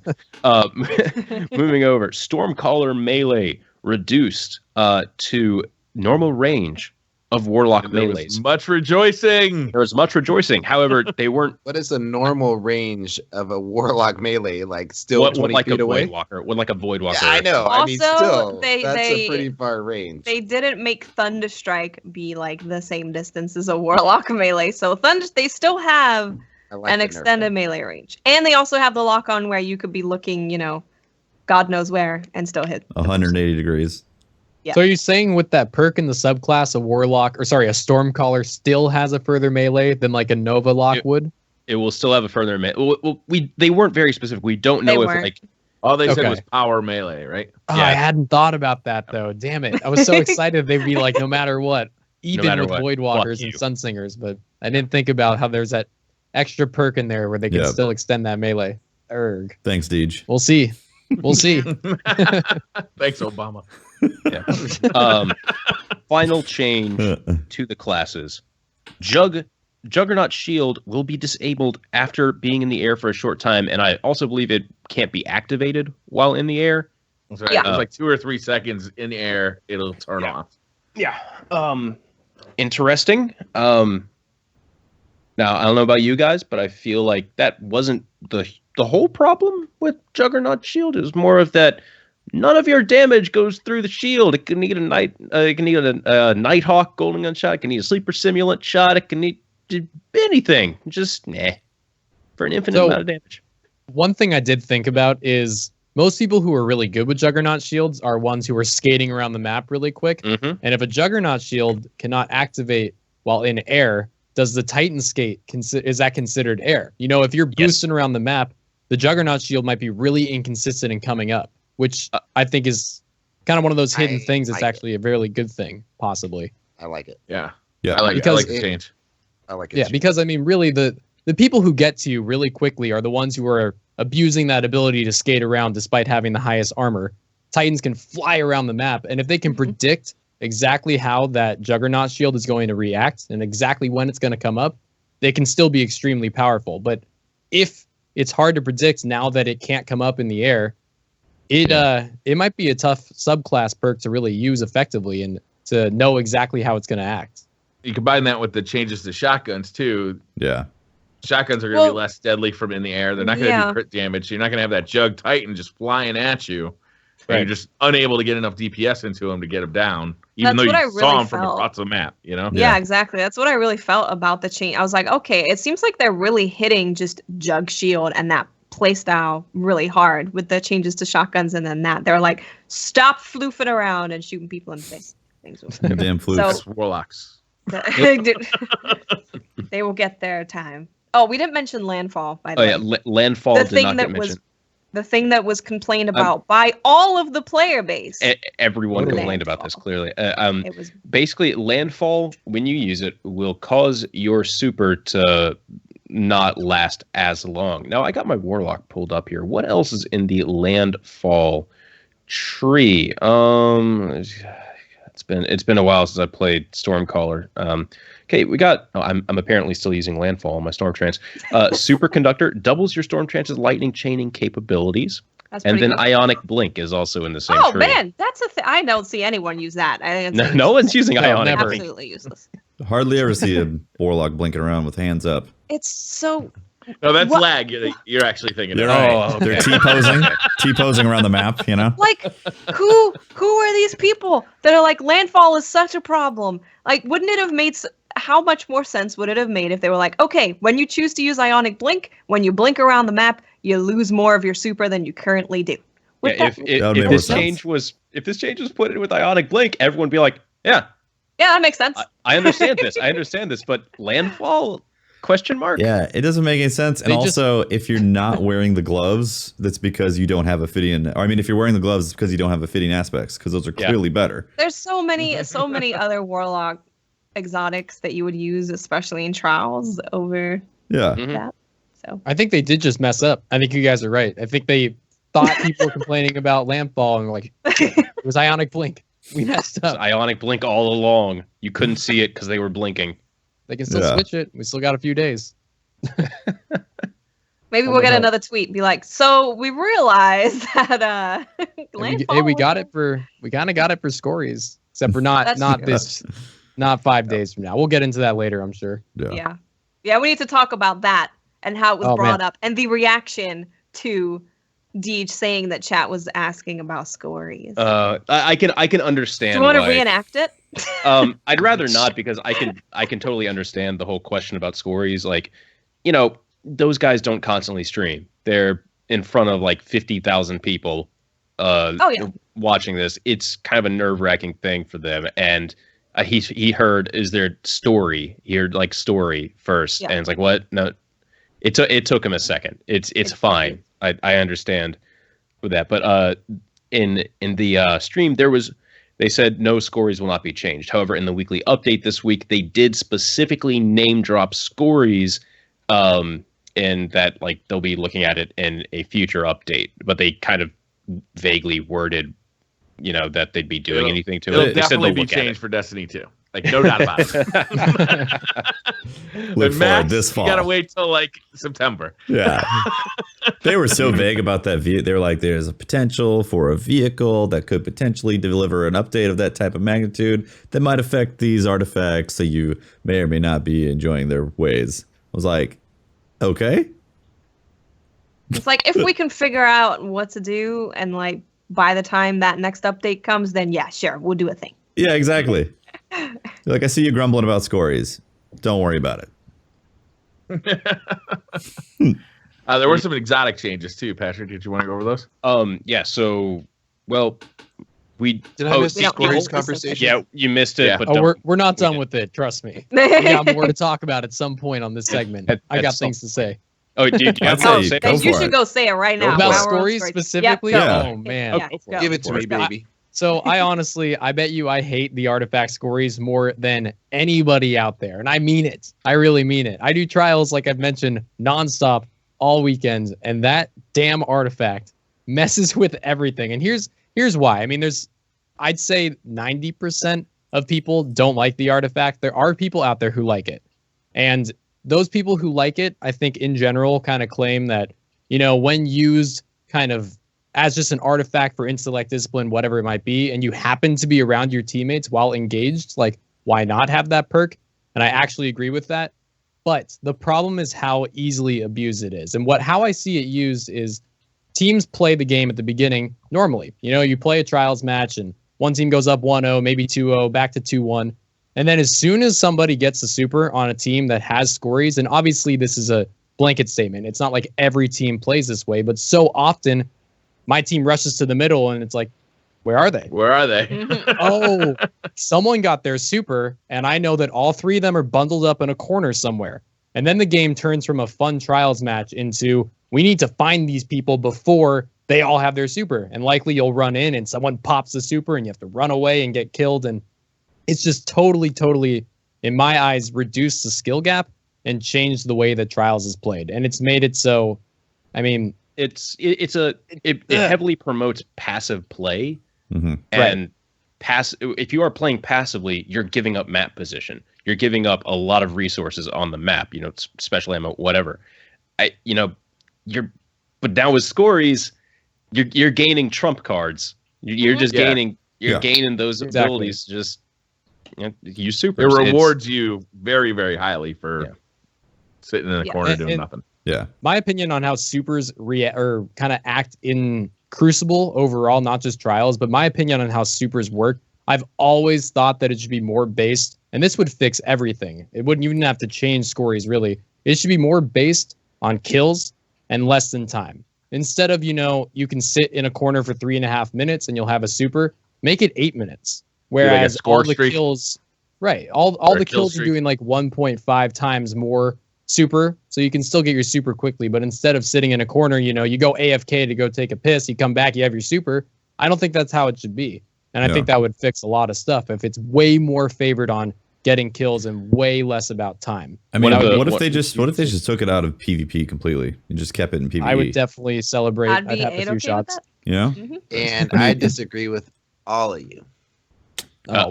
on You're stories fired. or I'm On ending the call. Scories, I'm going to Okay, tell okay. you right now that I think that Scories is a good thing. Pope, Okay. you realize you're going to Really? get a lot of disagreement on this.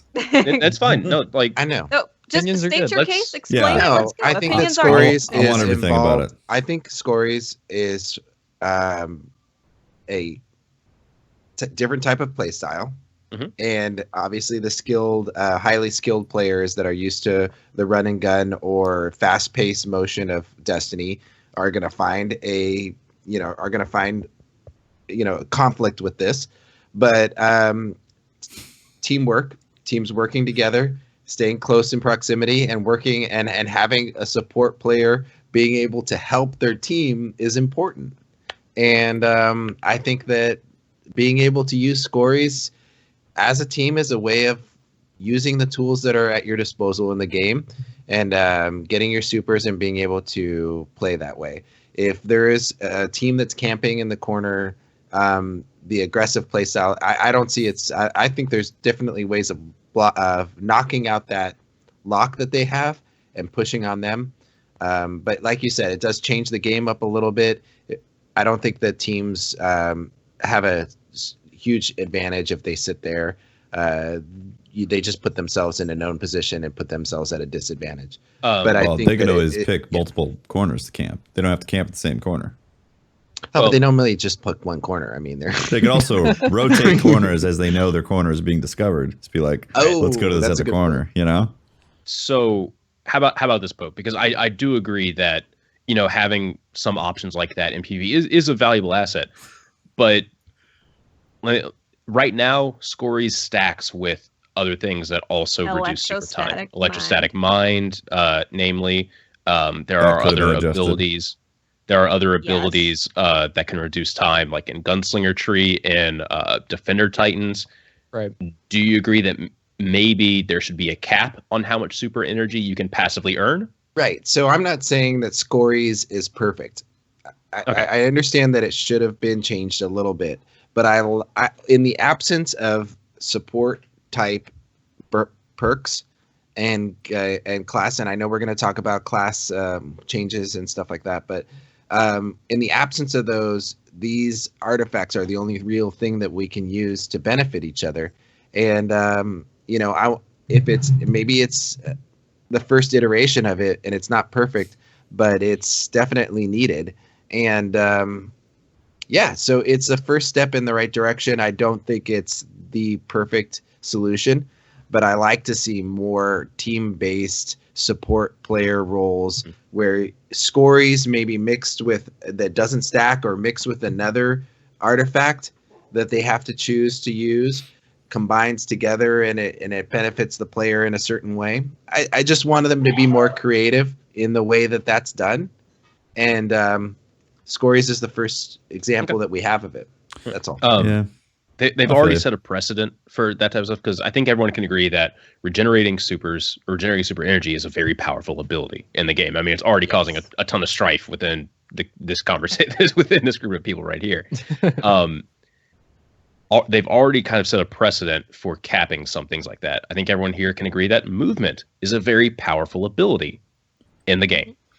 So there are movement speed increases in the game via like Titan's Headstrong Talent, my multi-tool, a bunch of various other things in the game. Currently, there's a cap on how much speed you can actually increase. From like overall passive increases, it's 5%. You cannot go faster than a 5% increase. So maybe, Scories is cool, but maybe it shouldn't be able to stack with other perks like movement abilities currently do. I mean, I've said my piece, I guess. Okay. I think that we need to see more of them and maybe them be a little bit more varied in what they do. But I totally want to see more things like Scories, not less of them. Okay. See, here's the thing. I agree with you, Pope. I think more support type of stuff in the game would help for sure. I think Scories is just a really, really bad example of it and needs to get taken out of PvP. And just, in fact, if it was even more enhanced in PvE, so you got your supers back even quicker, so there was a real reason to use it in PvE more so than just having, say, Radagast or something like that, then it would be great. But in terms of support in PvP, it needs to have some sort of other thing, like maybe you... Pope's not listening. Maybe some sort of other thing, like the way you generate orbs can be restructured in PvP if you're wearing this particular artifact. So your playstyle gives Maybe you create bigger orbs, right? When you kill people with a super. Exactly. Instead of Something just like that. passively. When they add something like this to PvP, they need to always keep in mind that there's got to be a way to counter it too. You know, like just having a way to get your supers faster. Well, what's my counter to that play? Mm-hmm. You know. There was actually a really good comment in chat that I think we should bring up, and he said that you are being rewarded for doing nothing, and as a support player, you should have to do something. Scories could maybe give your teammates supers for your assists that you get. So, as a support player, you know you want to be supporting. You don't just want to be sitting there like, "Hey guys, you know, come huddle around me."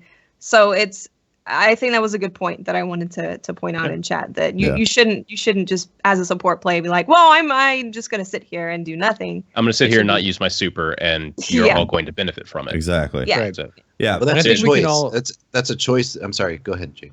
I was just going to say, I think we can all kind of agree that there is a need for some kind of like a support subclass, a support artifact, a support system for a player who wants to play PvP and wants to kind of take that role. But I also think that overall we can pretty much all agree that Scories, you've even said yourself, Pope, it's not perfect. You know, there are ways to improve it, and I've had this conversation so many times in my stream. There's hundreds of ways that we can kind of come up with ways to improve it. You can make it so you don't have your abilities while you have Scories on, you know, no melee, no grenade. You can make it so your super's actually getting drained to those around you. There's all kinds of ideas out there.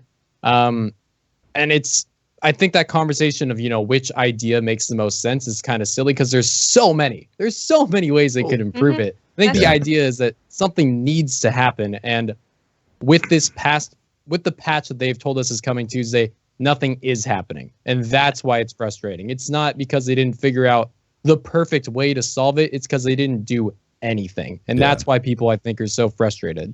Yep. I think that the argument can be made that the counter to Scories is the meta itself at this point. I mean, I mean, no, if you're talking because, like, about rushing shotgun people with but all it's these so jug much shields harder and everything and else, so much more of a risk for you as a player to go into a fort that's being defended by those clever dragons and matadors, and they're sitting and they're watching each corner. It's so much more of a risk for you as an aggressive player to push in there and take over their fort when they're all just sitting there watching each corner, huddled up, and they have the same loadout that you do. So it's grenades only take 20-ish seconds to that's the charge. thing, So yeah, so someone can, you know, you see someone on the radar, you throw a grenade, and if that's an axiom bolt, for example, they have to then back off, and then they come back, and oh look, you have a skip grenade that you can throw in the general direction of the radar. So it's so hard to push into an area, especially with the maps that we have. A lot of them are like tight places that you're having to go through. It's a lot more of a risk for that team to push in there and try and get past all the grenades and all that and stuff than just sitting there. Mm-hmm. Well, that was a very long and interesting discussion about Scories. Let's move on. Definitely. yes, The stream is ripped, apparently. one thing that so. we Oh, wait, no, it's fine. It's fine. Oh, one I thing think it that was a we Twitch hiccup. Okay. one thing that we do need to move on to is these blue mics and headphones, because no Hold on, doubt I want you've to talk noticed about them. Oh. Don't you want to talk about the exotics at all? Can we go? I really want to do this ad read right now. All right, let's do it. Okay. Yeah, it's blue mics and headphones. Skip a little bit through it. Blue's award-winning products are the driving force behind professional musicians, internet creators, and countless elite gaming teams and Twitch streamers. I also forgot to say that this podcast is brought to you by Blue at the very beginning because I'm very bad at my job. Their Yeti USB mic is the internet's most popular microphone, and their Mofi and Lola headphones deliver very good sound possibly insane, and a very personalized fit. Blue offers everything you need to completely immerse yourself in the ultimate gameplay experience. Learn more about Blue at bluemic.com. There we go.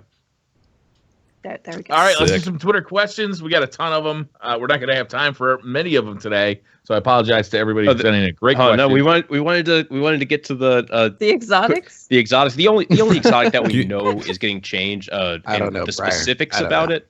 What the fuck? Is what? You had to the get one the, that was. had to get the Blu-ray copy out of the Yeah. way. Well, one that while was we like were the still on the exotics. topic, you Yeah, changed but the topic to the ad read, and then you want to go back to the old topic. You're saying. messing up everything. I know. This That's is my why we job. have a format. Thank you, Tufty. Thank you. So Youngles Hal is getting some sort of cost reduction in its effects. That's the only change that we know. We know also Truth is getting some sort of change, and Shinobu's Vow is getting some sort of change. There's probably Thank more. God. We don't know. Briar, you can do your Twitter questions now. There are Great discussion, guys, on those exotics. happy? Great discussion. Subcult619 says, which gun from another FPS would you love to bring to Destiny, but they're too OP? I.e. Red Faction's FCA 26 Rail Driver. Anybody Red Faction? I missed that one. The Land Shark gun from Armed and Dangerous That's a good one. shot out a shark that would go under the ground and then eat people. It's Oh, great. Sounds good. anything I from want that any one. Ratchet and Clank game. Or the BFG from Doom. I'll take the Norfleet from Borderlands 2. It'd kill everything on the map. I'm I doubling can't come down up on with one. Patrick Shark. Patrick I Shark just is want great. my Halo 3 BR. That's what I want. It's too OP, man. It's like a clever No, I dragon. just Sorry. want that 5 gun. shot? I don't Come care. on, I can man. delete everything else and just play that. I'd have to go with sword, just because of its lunge. The Halo 2 sword. You know how you could just lock onto someone from like Yeah. 10 miles away and just I lunge hated that across the sword. map after them? But if That was they so had it much in there, fun, though. if they had it in there, I would absolutely want to be able to melee to block it because that was so fun. Blocking a sword Yeah, lunge. that was oh, so cool. to the best. Yep. There you go. That's mine. T Scorpio says, do you worry about Destiny 2 being a flop from a streamer tuber perspective, with Destiny a possible foundation of your current community? Of course, I'm worried about it, but I think like- that's a worry of everyone, right? For Yeah. any game, you're like, I'm sure Call of Duty people feel the same. They're like, oh God, please be good. But I think And it's then the same. Advanced for- Warfare hit. yeah. And the, Yep. yeah, That's Yeah. when I stopped playing COD. you know? I think that's the benefit of us playing a game made by Bungie, honestly. I mean, the games that they've created, they've got a history for doing very good jobs. I mean, they launch games that people love, and those games stay relevant for long periods of time. So, as you were saying, I think it's just like that's a natural concern for anybody who loves the game or, streams the game. It's always going to be a natural concern, but I feel I'd say more secure than the average gamer does with our upcoming game just because of the company that's making it. Mhm. Agreed. I'm just 100%. happy to know it's coming out in 2017. Yep. I feel Yep. I feel fairly comfortable, honestly. Like don't know, we guys. already love the game that we have, and like Tafty, Let's be honest. stop it, Bungie hasn't said it yet. stop it. Maybe they meant Oh my fiscal God, year definitely. 2017. That could be like Yeah, March 2018. You're right. That might be a delay They in said- they 2018. said- Oh no, Live on the air. If Destiny 2 doesn't come out, we're in shaving Tafty's beard. 2017, No. I will eat. Get a the pair of CEO on my the phone own right now. Underwear. All What? right. What Okay. about Underwear? Yeah. Underwear. Okay. And if we it get to comes see it? out in 2018, you have to. Wait, what?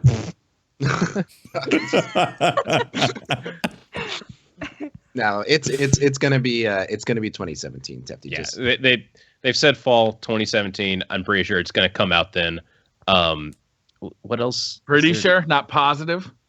It's gonna come out positive. You in don't Okay. think it September. might get delayed because of I already put out unforeseen the video. circumstances? I already put out the video saying it was confirmed, so I guess I'm pretty positive. Who confirmed it, Pat? Pretty positive. Who confirmed it? Eric Hirschberg, the CEO of Activision. That's not So Bungie. not Bungie. That's not Bungie. No, it's just the people that publish their game. There you go. I Beat You says, do you think No Land Beyond is one of the other exotics that sees a change in the upcoming patch? If so, what can be done to balance it? No, stop it. Leave it alone. Move on. Move on. Move on. Let's not talk about it anymore. It's fine. Everything's fine. I want to say they specifically said there is no change, or maybe they just didn't say anything about no land at all. I think the one thing that everyone wants to happen is they want it to have the same flinch that all of other snipers have, because currently I believe it doesn't actually have flinch. No. Okay. No. Okay, she said no. Let's just move on then. Yes. Move on. I don't know. I think that No Land Beyond should not give a lens flare when you're looking down. It should be buffed, not nerfed. I think it needs to have a fucking spotlight on it. Here's the honest thing about I just No oppose Land. everything Pope says. Let's talk about No Land for a second, just briefly. No Land, great wait, weapon. Jake, wait, hold on 1 second. Okay. I think that Golden Gun, He's trying to get you, Jake. Just continue to speak. He's not I'm saying just talking anything. over what he's trying to do to me. I know he's trying to mess with me. I'm like, No, what's happening? He's trying to fuck with me. Golden gun accuracy so No nerfed by Land's- 50%. Okay. Yeah. No that's Lands as far as like the the flinch might be powerful just because of where legendary snipers are at. I mean, I think that it's almost at the perfect spot, but legendary snipers are unusable when you get hit by anything, even like a single auto rifle bullet. And what people don't realize when they're not using No Land, they only see it when they're getting sniped by it. So they think it's really good. I shot him, he sniped me, like this is BS. What people don't realize is that No Land does some weird stuff. I mean, it jams. Like I'll literally aim down sight, have a headshot, right trigger, nothing happens. I run for a second, then the bullet flies out. It's like, what the hell was that? So like there are some things about No Land that make it really difficult to use and really random and not so great, right? Scope sway. Yeah. Mm-hmm.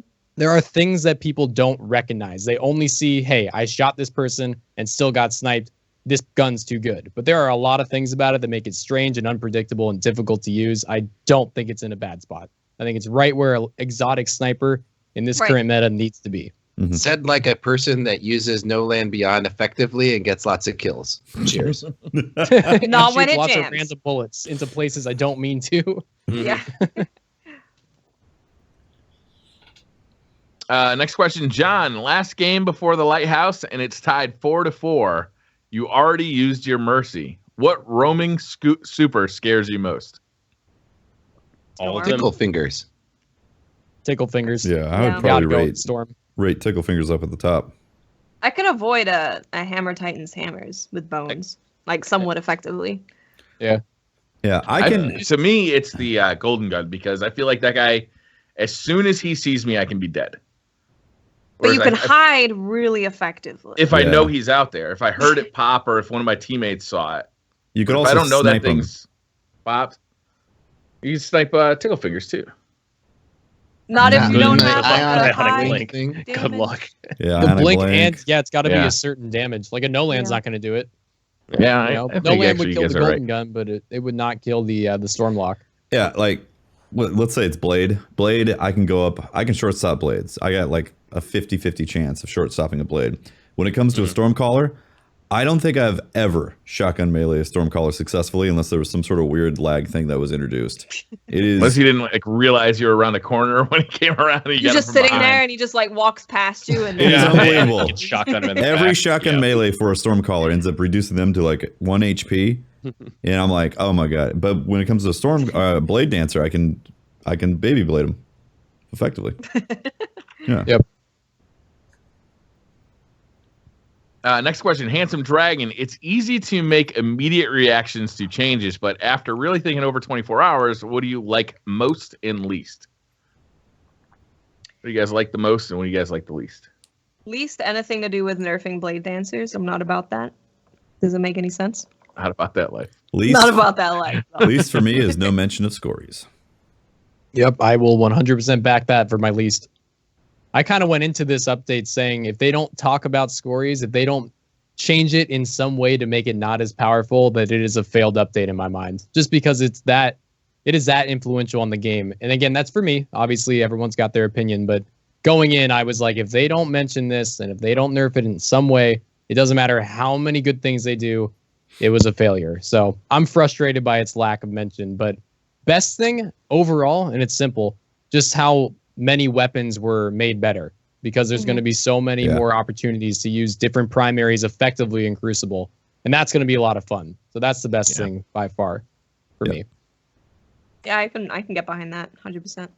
I think my favorite is probably the increased precision damage to auto rifles and hopefully making auto rifles step up a little bit.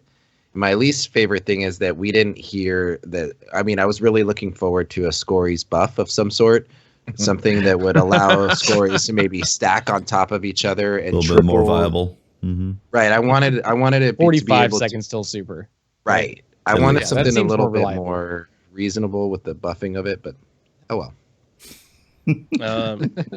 Favorite thing, in-air accuracy on all primaries. Like That's a good one. with the amount of movement in this game, I feel like that change was a long time coming. That needed to happen. Hopefully primaries will feel a little bit better to use. I still think they need to have their equip speeds kind of buffed up a little bit. That would be great. The worst change, special ammo. Just I'm not a fan of it at all. Not a fan of the special ammo economy changes. Patrick, you're gonna be happy when we play trials. Trust me. Okay. We're gonna go in there with our trespassers. Storming. Maybe. Yeah. Sniping. They're gonna be there with nothing, and we're gonna run in there with our trespassers. No chance. I like Easiest sniping trials though. part ever. I'm Yeah, Then you like use Trespasser. no land. Join me. no. I Or don't. use I'll Icebreaker. use icebreaker. Okay, there we go. truthfully. You're But, fine. Like, Everything's fine. you know, it's more like I can't use first curse. Whatever. Then use Wormwood. First curse. Boom. You're good. There you go. Yeah, Guns and guns. good to go. Skydude09 says, why does Bungie pick on the Blade Dancer so much? Also, love the podcast. Keep up the good work. Thank you, Skydude. Well, What's up with blade blade dancers dancers? are, the bane of PvP existence, and They were the scourge of year one. yeah, it's For like sure. You know, Bungie's like a train, and it takes a while once they decide to hit the brakes, or like a ship. Bungie's like a battleship in the harbor, and when it decides to move, it takes a lot to move it. Like you need tugboats. you got to have a lot of salty tears. right. It's to like a move that month boat. later. Do you turn that boat around, and so we're just seeing the normal reaction time. Again, I think it has to do with how the special ammo economy is, that they decided to make those changes for Blade. Makes I sense. like that Lines up, opinion of yours. Jeffy. It totally Yeah. makes sense, and I hadn't thought of it like that. Mhm. It does make a lot of sense. Mhm. For Blades, though, I mean, who knows why they pick on them, quote unquote, because everybody seems to think they do. But as we were mentioning, year one, they were kind of king. The blink being as powerful as it was, the super being as powerful as it was, and arc bolts being as powerful as they were. Blade dancers were incredible in year one, and people claim that since then they keep getting nerfed. But then you think about Shinobu's Vow, and that was, although it wasn't directly the subclass that got buffed, there was an exotic introduced that made that subclass a whole lot better. So it's not necessarily true that it's just been nerfed. I mean, they did throw in that curveball, which gave the subclass a lot more power. And you can still front they are stab. adjusting the Shinobi's Vow, right? Yep. They're adjusting that, and they haven't addressed front stabbing. So looks like we still have to deal with that. Subcult619 says, while taking a shower, do you have the shower curtain inside or outside the tub? Inside. Inside. Inside? You have to have it inside. You don't That's wanna, the like- Is there point an of the argument shower for having curtain. it outside? I don't even know what that argument Well, if would you be. have it floors? outside, won't the water just like hit the shower It'll curtain run and go down on the the shower floor? curtain and go out on the floor. I know the argument for the outside because it's how I showered till I was like 10, and then I realized argument? I was doing it all wrong. The So you're like, argument is "Oh." The The argument shower is I don't know what curtain the gets fuck gross. I'm doing. That's definitely part of it. I'm 10 years old, but the shower curtain gets gross. It gets all wet and kind of moldy after too long if you're not cleaning it. So I was like, I don't think this is supposed to get all gross. It's probably supposed to be on the outside, right? Well, I learned my lesson, but there's the one argument. I just had to provide a counter. When you start seeing the water come through the ceiling, you're like, oh, okay. Oops. Probably shouldn't Yeah. be putting water on the floor. Water damage. I actually like to shower without any sort of curtain. I love the showers that have Fresh like air. six sprayers on you, and they're like hitting you from every angle. Oh God. That is the Every shit. angle shower? Where Wow. you walk in, there's no door or curtain or whatever. You kind of walk in, to the shower, and then there's just sprays like glass. everywhere. Yeah, there's nozzles fucking everywhere. And then you Yeah. just stand there. It's like that scene from Ace Ventura: Pet Detective where he walks in the door and he's like, oh, you just walk in, turn it on, and let it hit you. It's beautiful. And I really like the bathrooms that don't have a shower curtain because like the whole floor is tile. It's like all shower floor. Yeah. So you just like walk into one corner, it's shower, and you walk into the other corner, it's the sink. I don't like those actually. What? No, sorry, we don't share a house, so we can have different opinions on this. Then my whole floor is wet. Everything is just terrible. No, isn't there like a glass door that usually blocks it off? No door. No, he's door. talking about the open, like just open. Yeah. See, Tefty You now walk agrees in. with me. Look at see. Yeah, I'm not feeling that. I want to like close that off. I want to keep the steam in. I don't want my, the room is warm. I mean, I don't want like I want to have a sauna when I shower. when I If go to there's wash no my door, hair, you're not I don't getting the want sauna my effect. elbows hitting the walls. Yeah. Yeah. I want to run free. to be free. Nothing can contain this. Like if you got to pee in the shower, you just walk over to the toilet. You don't even have to open the door or nothing. I know. You don't have to worry you about don't even go to the toilet. You're not just gotta thinking about pee the in wet air. floor? Not if the whole thing is tiled. If the whole all thing But is a it's shower. still wet though. You gotta Like, clean it up. Still, Yeah, you you wet the gotta floor? get it the You gotta get whole it dry bathroom's again. a shower. The No. whole bathroom's a shower. But I don't want Yeah. the whole bathroom to be a shower. My feet are gonna get wet when I go like brush my teeth. When I go wash. Yeah. Go brush your teeth in the other bathroom. Like the No. worst feeling ever. The worst This is feeling ever. Worst feeling is when you forget that for some reason there's like water on the floor and you put You got socks on, on? and you Oh, go that in is there the to go worst. use the bathroom and now your socks are wet. Oh my god, that triggers me so much. This Yeah, has that- to be the first conversation that I've truly just not given a damn about that we've had on Now this you know podcast. how we feel when That's you talk because about you don't magic. shower, Pat. Wow. Wow, Tefty. Wow. Oh my god, Briar, that was funny as shit. Next question. Joe says, do you think there will be more melee weapon types in Destiny 2? That's possible. Sure. Slapping? Like a slapping? Yeah, Sure. why not? Yes. A whip. I want like a whoosh. Yeah. That'd be That would be awesome. cool. And it What has was to that- make what was that that like? sound, and then Yeah. after it does like a western little jingle after. Give Yeah. me the whip again. It says, whip it. Devo songs constantly. Like the chaperone. Yeah. Yes. Exactly. I would really like to see the weapons that have melee weapons on them, like, stuff like Monte Carlo, like have an animation for a melee. Like that'd be fun. Similar to Borderlands. Yeah.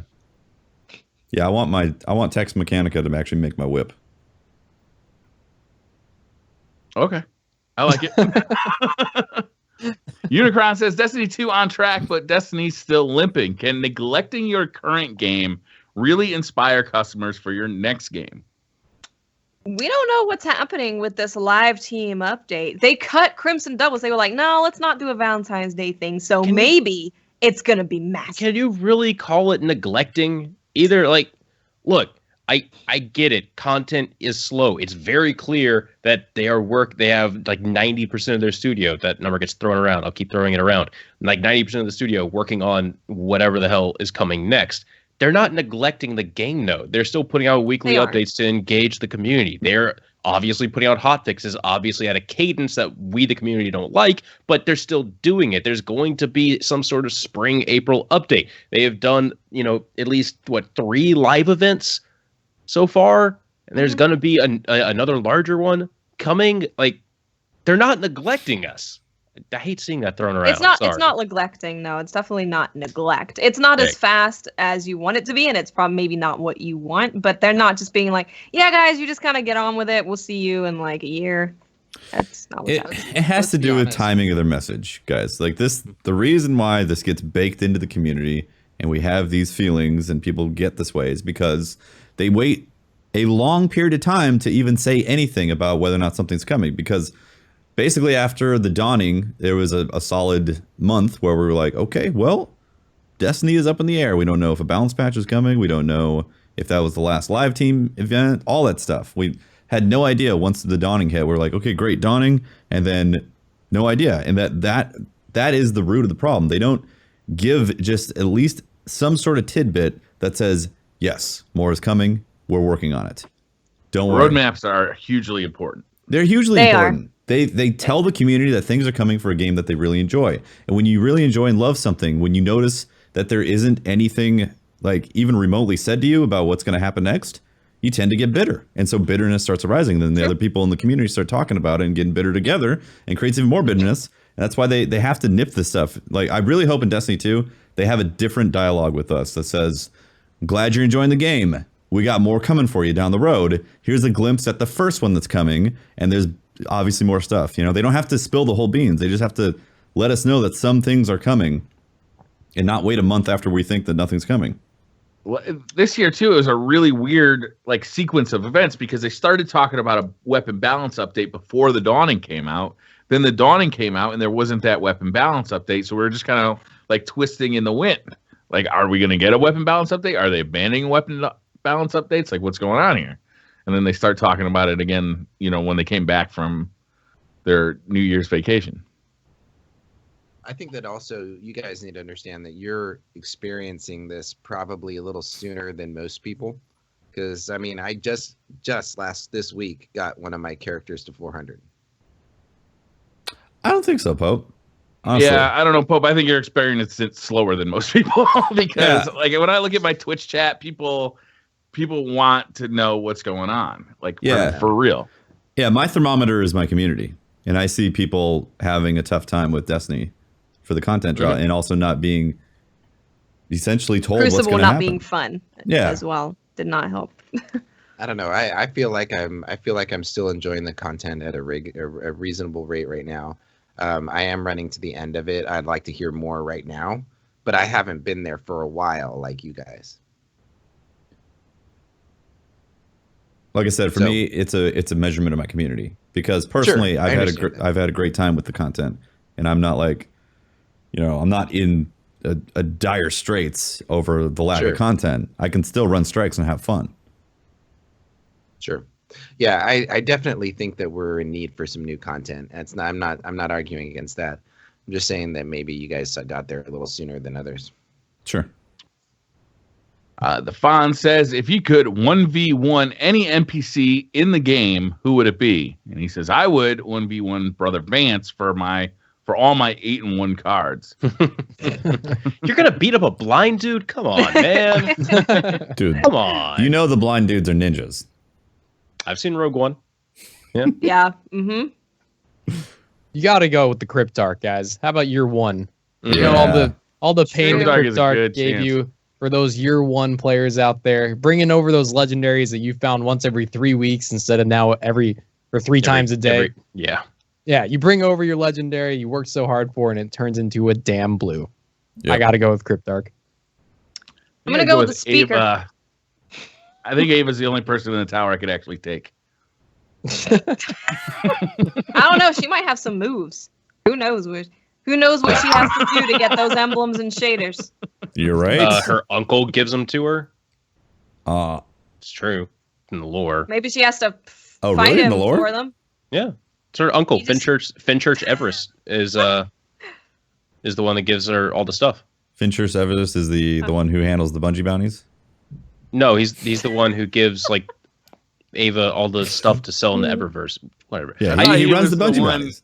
They're those She was emperors. the one who was living with Lemony Snicket.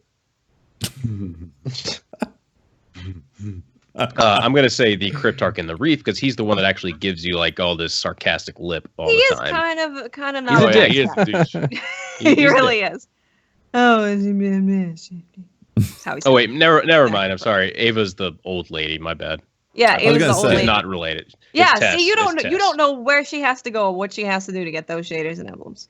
Maybe Bungee she makes bounties. them herself. She's an old lady. She probably sits there and crochets each one. No, she's going on perilous quests to get those for us I think from it'd be faraway really cool. lands. It'd be really cool if my emblem looked crocheted. I would totally buy that. I'd be all about that. Ricky Proctor says, what map from Destiny 1 would you like to see in Destiny 2?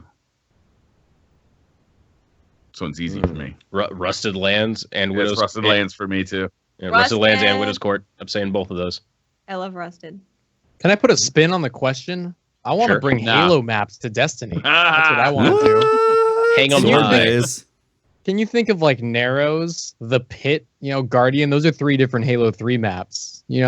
Lockout, Midship. Can you imagine some of the classic Bungie maps thrown into Destiny? Because Absolutely. I've had fantasies about it.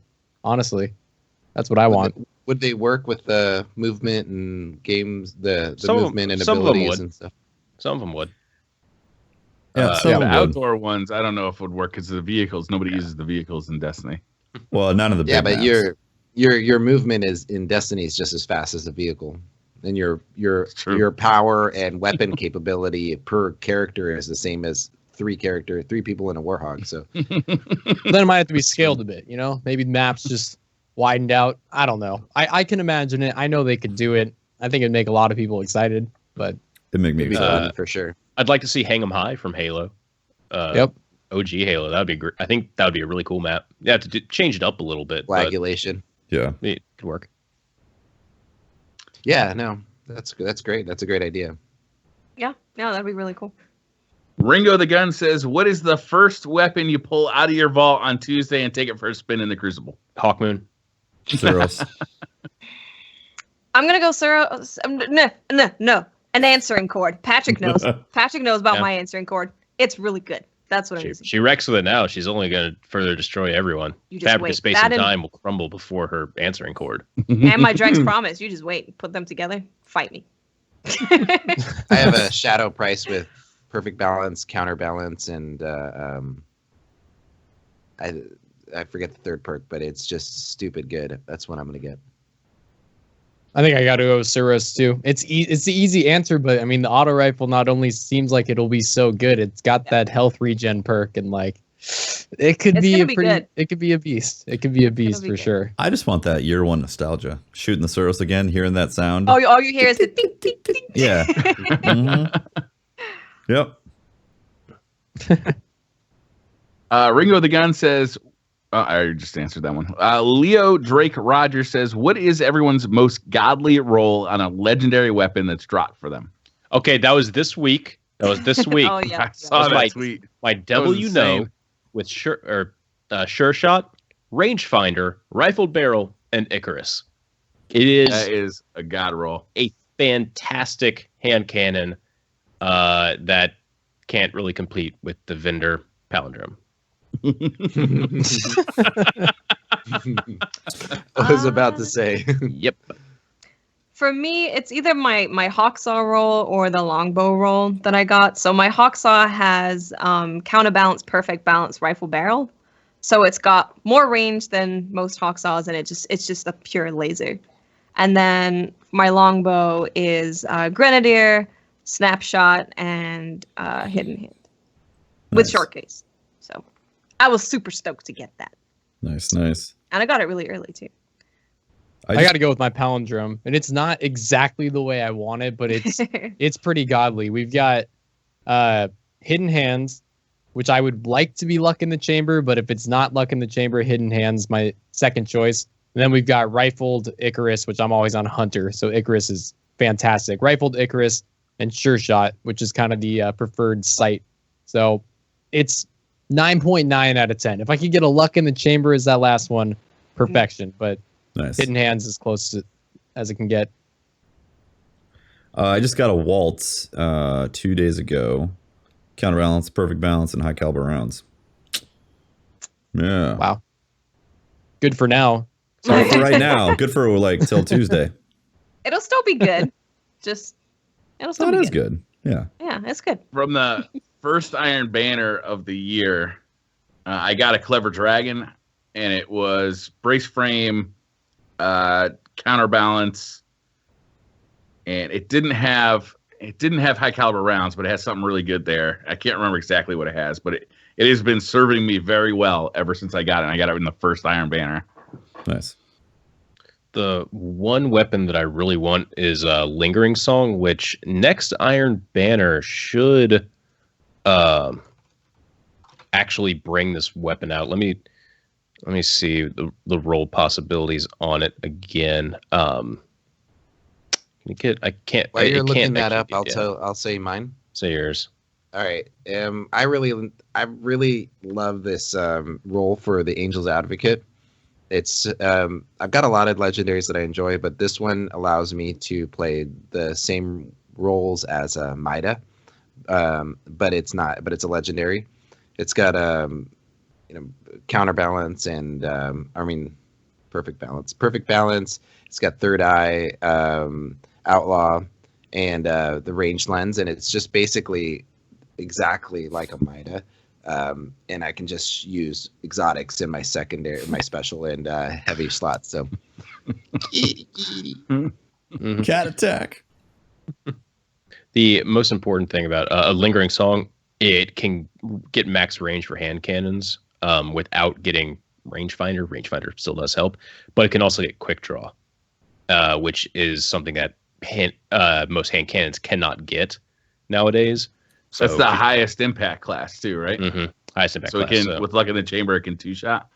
Oh yeah, definitely 2-shot. Yeah, and you can get luck in the chamber and then quick draw and then max range on it. So I feel like when they finally sell that one, it's gonna be really good.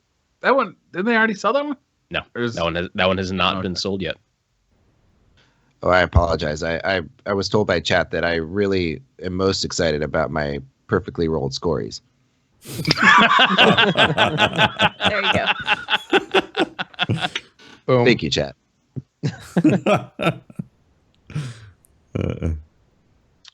Chris says, are you looking forward to Destiny 2's first DLC, The Search for More Money?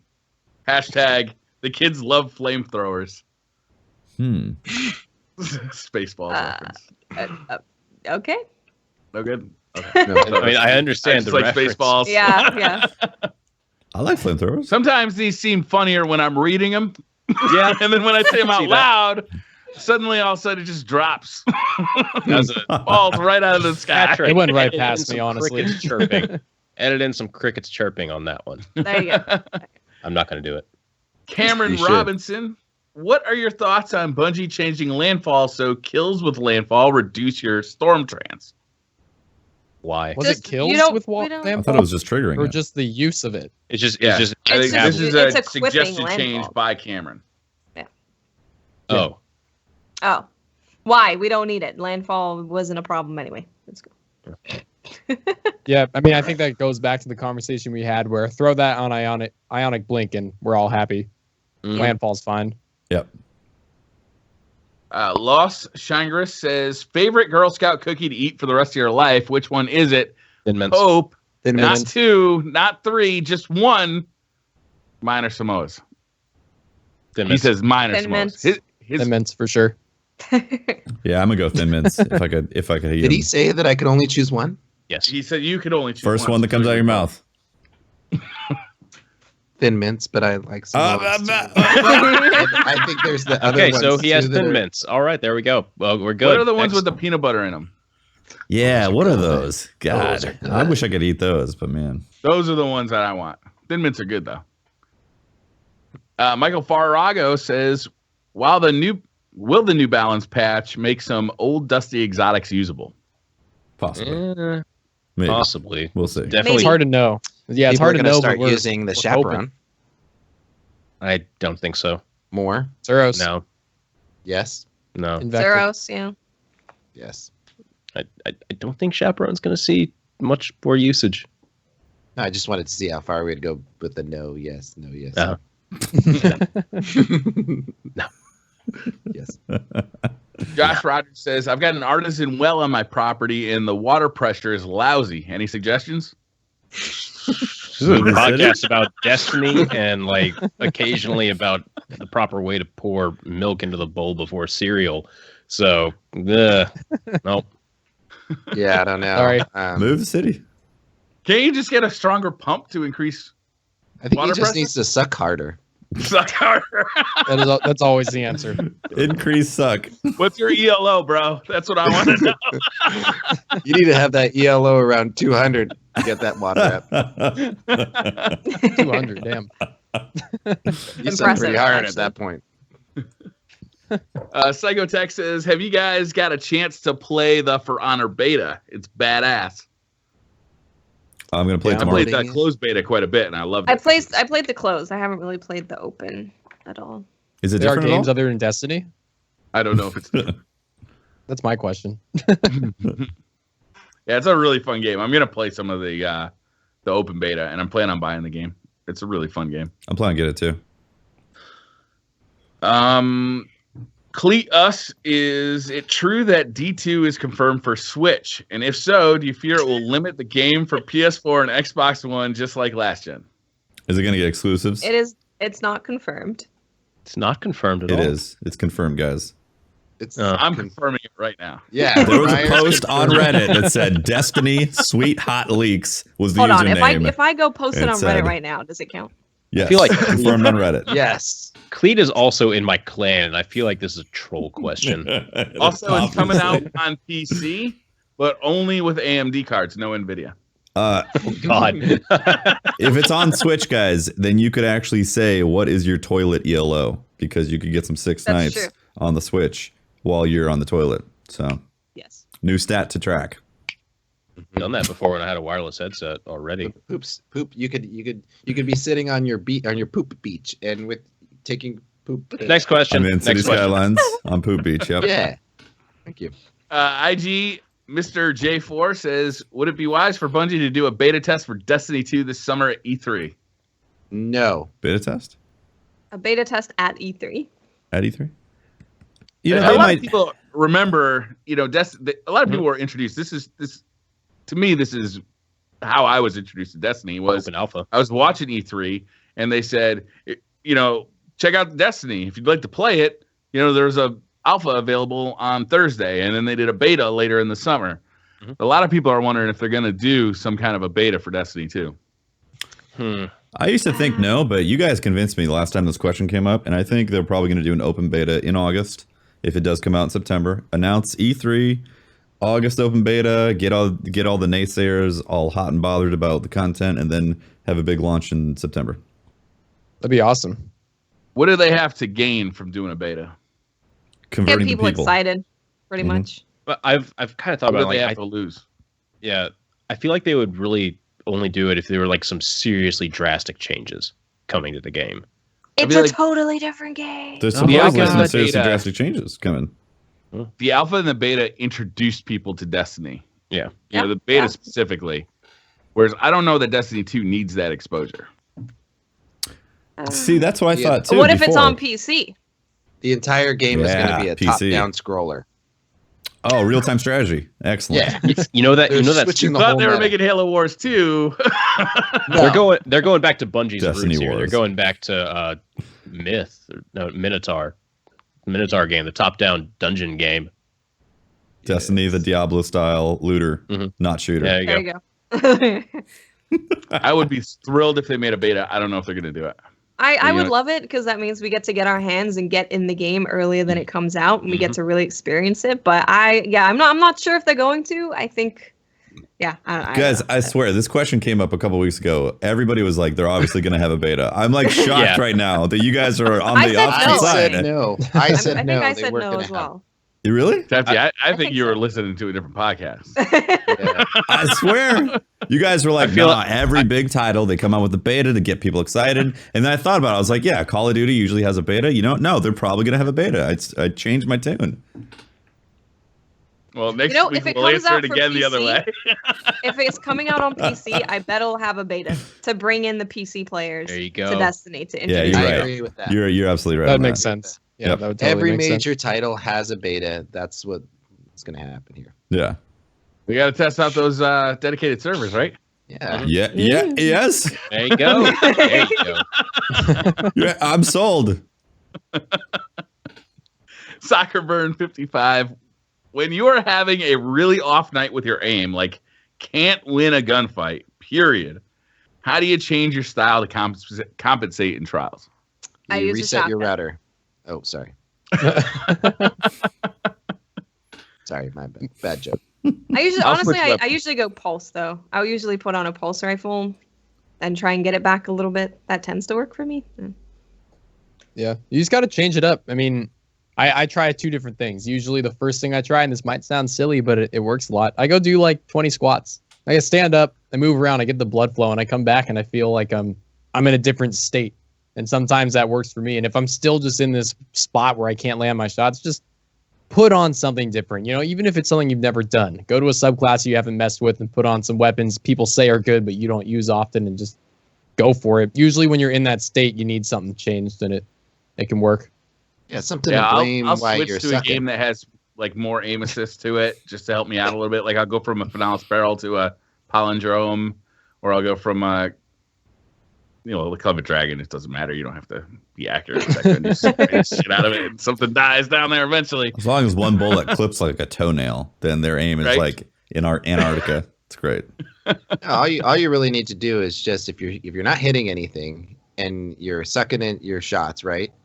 Just wait in the back of the map with scories on. Wait for your super to hit, and then go get some kills with your super. Problem solved. Yeah, I notice usually it has to do with like the pace of the game. You really just have to change up the pace when that's happening. If you find yourself getting like outplayed a lot, it's more often than not you just don't realize that you're trying to run into engagements when people are prepared for your engagement coming around the corner. So you switch it up. You do like you kind of do camp a little bit, like you pull it back. You wait for people to come to you a little bit, and it switches the momentum, and then you can switch your game around. Sometimes though, it is a game where people can just see you before you see them because of the peer-to-peer connections. You just have to be okay with the fact that Destiny is what it is when it comes to peer-to-peer. Sometimes it gets switch up like halfway through a game too. Like you're getting your ass kicked, like you die 5 times in a row, and then all of a sudden you just go on a murdering spree for the rest of the game. Yeah. Yeah. I usually scream. I throw my controller across the room. I beat up the cat, and then I come back, and everything's good. Not the beagle. If though. you absolutely must throw a controller, make it a scuff. They really fly through. They're so balanced, Oh yeah, and then when they hit the wall, these little paddles, they just. I mean, they just like pop off, man. It's just spectacular. It's a wonderful experience. Yeah. And they're a little heavier, so they make a bigger dent in the wall. Yeah, that's gonna take more than spackle, my friend. Oh, I solved that problem with the walls by living in a padded room. Wonderful. I literally do. I am in a padded room. I got like that foam that Acoustical Watts has foam? behind her, like basically all over the place. Nice. It helps in VR too. Nadir says if similar special ammo changes caused major issues last year, what makes Bungie believe this time will be different? Because they fixed the exploit of the. That was the confusing Second thing time last the year is charm. they fixed the exploit and got rid of the change they made to special at like the same That's what time. Bungie does. They're Yeah, like, it's let's weird. nerf Thorn and then bring in an artifact that would essentially make Thorn not as bad. That's just what they do. That's just how they do things. I don't think know. Pope's analogy is accurate. It's a giant warship that has to be fueled with a lot of salt and tears.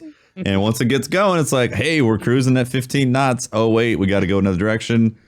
6 months to slow This is down. gonna take a year. yeah. George Swift UK says, which will happen first? Watts finding Holtzmann a woman or a Destiny roadmap being unveiled? Oh shit! Yeah, Watts, get on it. Come on. I am. I told you. I'm investigating. It's going to I'm on get it. immeasurably I found a nice harder lady. for you next Don't tell week, her. Watts. Okay. This is to help Watts out, Pat. You might want to consider stretching out the comforter on that bed so it's nice and flat. Look, I've adequately explained this for the video listeners. There's a very messy bed. This is not a bed. This is a very extended desk that can also double as a bed. I would clean it if I need to use it as a bed, but I don't sleep here either. All I'm saying is if you want to add, like, say, plus 15 to that chance of Watts' success, then you might want to make that a nice flat surface. Should I show pictures of my other bed? Represent that It's you not have much a- better at all. It isn't much better.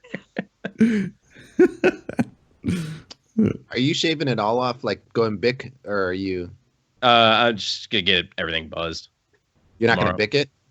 I have no idea. Like get it completely chromed? No. That would take much time. I'll pay for the haircut if you get it bicked.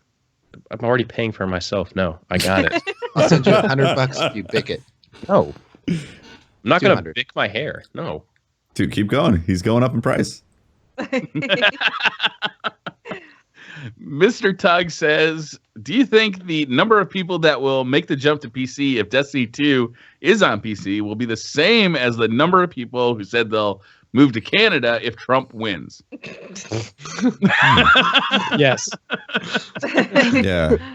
Yes. Yeah. A solid And that's possible. how many the number that say they might be similar, but the amount that actually do would probably be similar as well.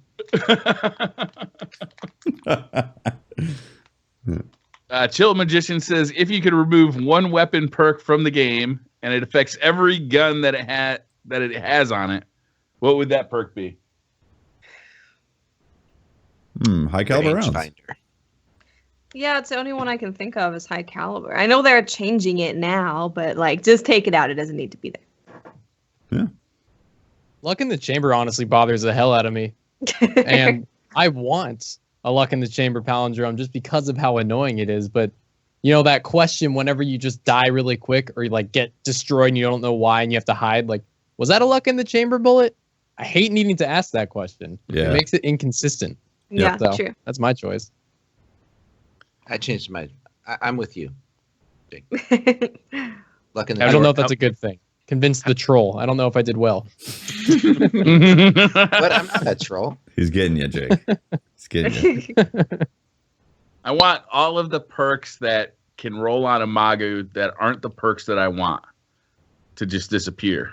So you don't don't want want those to get any one. gun. So you're forced. Right. I'm with Briar on Logic. this one. That's great. I want a fake bringer badly. Me I too. think That's My- what I I've think been my- trying for weeks, Pope. I think my can't- RNG has run out. I've played a couple expecting to get it, of course, right? And I haven't. What the hell's going on? Join here? the club, man. I'm like disappointed. I mean, I don't know this feeling. It's very strange. It hurts. I feel cold and like, you know, it's horrible. How many more questions do you have, Briar? Infinite. Okay, let's do two more. Let's do two more. Two. Let's do three. Two. We Let's got do three three. good ones. We got Fine three. three. Fine three. Jean-Luc Williams says, how is PS4 Pro boost mode an indication of what we can expect from the future of the system, and how does this impact Destiny 2? How it impacts lot of Destiny words. 2, no one can know, so we're just going to axe that part of the question. I think off. it will not affect Destiny 2 at all. It will not take advantage of boost mode. It'll have a pro version. Yeah. Boost mode may affect Destiny 1 in a small way, but only at like those points where you see like frame drops, which is very rare because Destiny is frame limited to 30 frames per second. The most you're going to see from boost mode on PS4 are games that have unlimited frame rates or 60 frames per second, but don't hit it. But Destiny, like you might see it at the Wrath of the Machine raid when you're fighting like the siege machine. Yeah. And the But I dips think happen. that problem might be half netcode and it might be half It's so frame rate. Yeah, game engine. But boost mode, I don't think it's going to affect Destiny 1 much Destiny at all. 1, not much at all. Again, it's And locked Destiny at 30. 2 is going to be optimized for the PS4 Pro. Yeah, So it's not going to be exactly. using boost mode. Now, it might actually affect loading times, possibly, so, you know, because there is Oh, some that could processing be. power. Yeah, some processing power set aside to unload assets and all that stuff into memory. So it might get affected by that minimally, not that, but not I much. thought it's But mostly you're still affected waiting by on your the hard netcode drive. to like load you into a match. It still can be mostly affected by affected by setting your up hard drive. setting up the assets and all that. It could receive a slight increase from the increased processor and all that, but it's not going to be much. Again, it's locked at 30, so you're not going to get a frame rate increase. Yeah, like games like Bloodborne and like Tomb Raider. Those are the games you're going to see big increases from boost mode. Yep. It's nice that they're adding it. I mean, it's a freebie for pro owners. A dingo took my name.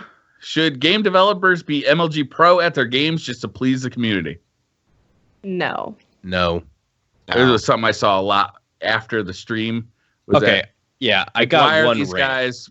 But why let's are let these Patrick guys rant on it. explaining? I got a rant. Hold on on, in the this middle one. of a fucking sentence. I know. Briar's ranting. Let Briar rant first. Okay. What I was like, I saw a lot of this right after the stream. Was why are these guys showing off the changes to weapons when they're not that good at Destiny? Well, you know, we talked about it before the stream that maybe it would have been a good idea to bring in some PvP players to show off changes.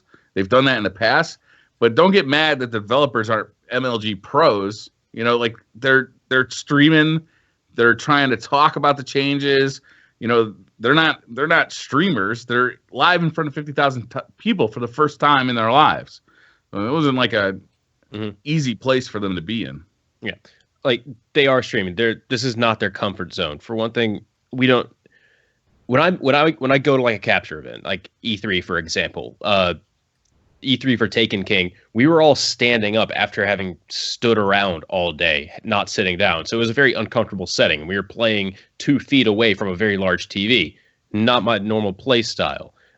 These guys are sitting on a couch very far away. In the studio, the screens they're looking at are about 15-ish feet away from those couches. And they're not particularly huge TVs either. They're not like 55-inch TVs. They're about 34-ish inch TVs in the studio. So it's not the most ideal settings that they're normally used to playing at. Add in the whole things of them playing, you know, on stream. They're probably very nervous about that. Could explain some of the other, you know, the whole stories thing that happened earlier in the stream. Look, they don't have to be MLG players, but they weren't in their comfort zone either. So when you see people making misplays, when you see them not playing like Lumi or Ninja with Noel, not being MLG gods either, you know, they're not in their comfort zone, man. Mm-hmm. So I really hated seeing that part of the community kind of just outlash to Bungie developers today. That like being on Reddit, said, though, I would definitely recommend bringing in some PvP players just to show off the changes, because that would allow the developers to talk while having the guns showed off how they'd actually be used in game. Yeah, like it that would have been good. Yeah. Yeah. It definitely wasn't nice to see people just being straight up rude to developers. There wasn't any need for it. You know, it's like I kept saying on Twitter, if you have a problem with anything that's in the patch, we're emotional people, we're humans. You know, we all get emotional about things that we love, and it's an emotional time. If you have any problem with anything that's in the patch, just voice it, and voice it in a constructive way, so that maybe you will actually have an impact on what happens in the future of Destiny. Don't go on Twitter and be like, just making fun of the people who are playing the game and make the game. That's it's not going to achieve anything. And also keep in mind, like, they're also trying to show off the changes. I imagine the other people that were in that lobby knew who were the ones that were going to be on screen. I'm not saying they were going to be pulling shots, but it happened on the other stream for sure. Like the one before the April update, I think it was last year. Yeah. Like they would say, hey, and we're going to switch over to someone using Drake's Promise. Other teams stopped firing at him. Like, I'm not saying they were pulling shots, but, you know, they were trying to highlight some very specific things. That's why you saw the guy with using Last Word, not using it in full auto fire. You saw him single firing to show the initial accuracy change to hand cannons, because that was the hand cannon that he had equipped. Yeah. And that they're all playing classes that they don't play because they're showing off the changes. So it's not a MLG stream of look how awesome the game is now, guys. Look at how all these guns are used. That wasn't the point of. Yeah, and I think some of us should be the point of that, though. I think is that if you're gonna have a gameplay segment, then it should show off what the changes are in a real world setting. So I think Bungie, but that's a little bit on Bungie, is that, you know, if they're gonna have that segment on that live stream, they should have handled it a little better too, by not putting those devs in that spot. But the community shouldn't be so hard on those devs either. Agreed. Yeah. A lot of people don't realize also when you're streaming, like, having to communicate, play, and have a discussion is a lot harder if you've never done it before than it looks. A lot of regular streamers make it look very easy, but the fact is you get sidetracked, and when you're out of your comfort element, it can be a very disjarring feel, especially when you're not in your, just like Pat said, in a place that you're not usually playing. It can all affect it. So, yeah, you got to give them a break. It takes a lot to adjust. It really does. Yeah. I mean, you throw in everything, is the distance from the monitor, the size of the monitor, what they're sitting on, being in front of that many people. Mm-hmm. It's definitely input a lot lag to adjust to. Whatever it might be, there are a lot of things to adjust to, and when you look at it, it's not fair to judge people based on the gameplay, but I see the frustration as well. You know, I do see that you would want the people who are making these changes in the Crucible to be, you know, at a place in Crucible that you feel like they've tested it out enough. And I think that's where the frustration came from, but it still seems very silly to judge so harshly. Like, that's the thing. Yes, these guys are testing it, but they're not part of like the test team as well. They're not. There are sandbox testers there, and we've never really seen those guys on stream. Maybe that's something they should do in the future. Who knows? I don't really care personally, but those guys, the ones that are giving them all the feedback and everything, they're the ones that are play testing it. The guys that were on stream, those are the ones that are doing the changes. So, well, and I know Patrick, Watts. I mean, you guys have all played against the PvP team. I mean, they're freaking good. And I mean, the guys that are designing that are playtesting and designing the PvP elements, they can play better than most people in the community. I can guarantee you that. They can absolutely hold their own. From there's ones some that I really have good played players with and against, they can hold their own. I'm not That's saying not that that's a not really the point. But I see what you're saying, Briar. They should have put him in a better position to win, to communicate what they were looking to communicate. Yeah. But I also am with you guys. I was disappointed that people were saying stuff like that. It just didn't connect. All right, last question. Kev G says, looking to invest in a pro PS4 controller. Have any of you guys tried the Nacon Revolution, or should I just scuff it? Scuff it. Yeah, I haven't tried the other one, so. No, I haven't tried it. Yeah. I haven't tried the Nacon. That one has the like Xbox orientation where the left thumbstick is up further. If you're like coming over to PS4 from Xbox, then sure. If you're not, I'd say go with the scuff. Also, Razer Raiju, if you're in Europe or Oceanic, is a perfect alternative as well. Briar, you put out a video on the Dominator mod pack, which I love that thing.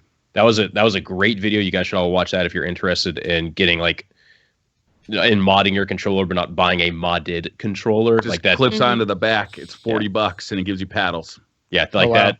That's cool. That seems like a very, very good investment if you're wanting to kind of take the plunge into that. Yeah, and then if your controller dies, you can just take the pack off of the back of the controller and move it to the next one. Mm-hmm. Nice. It's a very cheap option. It's out of stock like everywhere though. And you did a review on that, Briar? Yeah, on my YouTube channel. Can we link it in the description? I'll link it. Yeah. All right, that's it for Twitter questions. Did you say you don't own a PS4? Correct, sir. I do not own a PS4. Whoa. We didn't get into that at the beginning, but I'm an Xbox One only. You're exclusively Xbox and streamer. Yes, that's a rare thing to wow. That is rare. It's extremely rare. It's kind of why I like it. I think it's kind of fun. Everyone's like, "What the hell's wrong with you?" It's my thing. It's just like my spelling of Gernader. Awesome. That explains why you've gone flawless every week. That really explains it. Oh, I was kidding. Come on, Ouch. All right, whatever. You get enough hate in the comment, Pope. You should lay off a little bit, just a little bit. No, I mean, don't listen to him. I love it. They don't understand. The hate is what drives me. That's your fuel. Fills my bucket. Yeah, it's your kindling. Nice. It makes me stronger. You were the chosen one, Anakin. All right, I think we should start to end the podcast tonight. Thank you all for tuning us to the 19th episode of the Destiny Community Podcast. If you want to find more about me, you can find me at Holtzmann_YT on the Twitterverse, or if you're watching this video, you're probably watching it on YouTube. And this is my YouTube channel. Hi. I'm Briar Rabbit. You can find me on YouTube at the Briar Rabbit channel. You can find me on Twitch. Just look up Briar Rabbit, or on Twitter at the Briar Rabbit. I'm Tefty Teft. You can talk to me at Teft on Twitter. Catch the streams that I do on twitch.tv/Tefty Teft, and catch stream archives on my YouTube channel, Tefty Teft. And I'm Miss 5000 Watts. You can find me on Twitter, Twitch, and YouTube at Miss 5000 Watts. Jake? My name is Jake, misspelled Gernader. It's GerNader, Jake. And it's like that on Instagram, Twitter, YouTube, and Twitch. And this has been Pope Bear. You can find me on Twitter at Pope Bear. You can find me on Xbox, Pope Bear, and on PlayStation, Pope Bear. Spent 15 years on Xbox, guys. That was a joke. All right. They don't care. They don't care. All right. Doesn't matter, all right. Pope. Thank you, everyone, for tuning in. We will see you all next week. Bye-bye now. Bye. Bye. Bye. Stop recording, right? All right, All right. Go, hit Jake. Go to Audacity and hit the stop button. It's the square. Okay, hold on. Let's hit the square. Boom, hit it. Okay, Nice. sweet. Don't do That's hit smart. file save and just save it as a just normal save file. What is this one? 19? 19. 19. Yep. Yeah. Yep. And I'll walk you through the proper saving procedures after we're done signing off everything else. While you guys do that, I'm going to read out some subs. Yep, All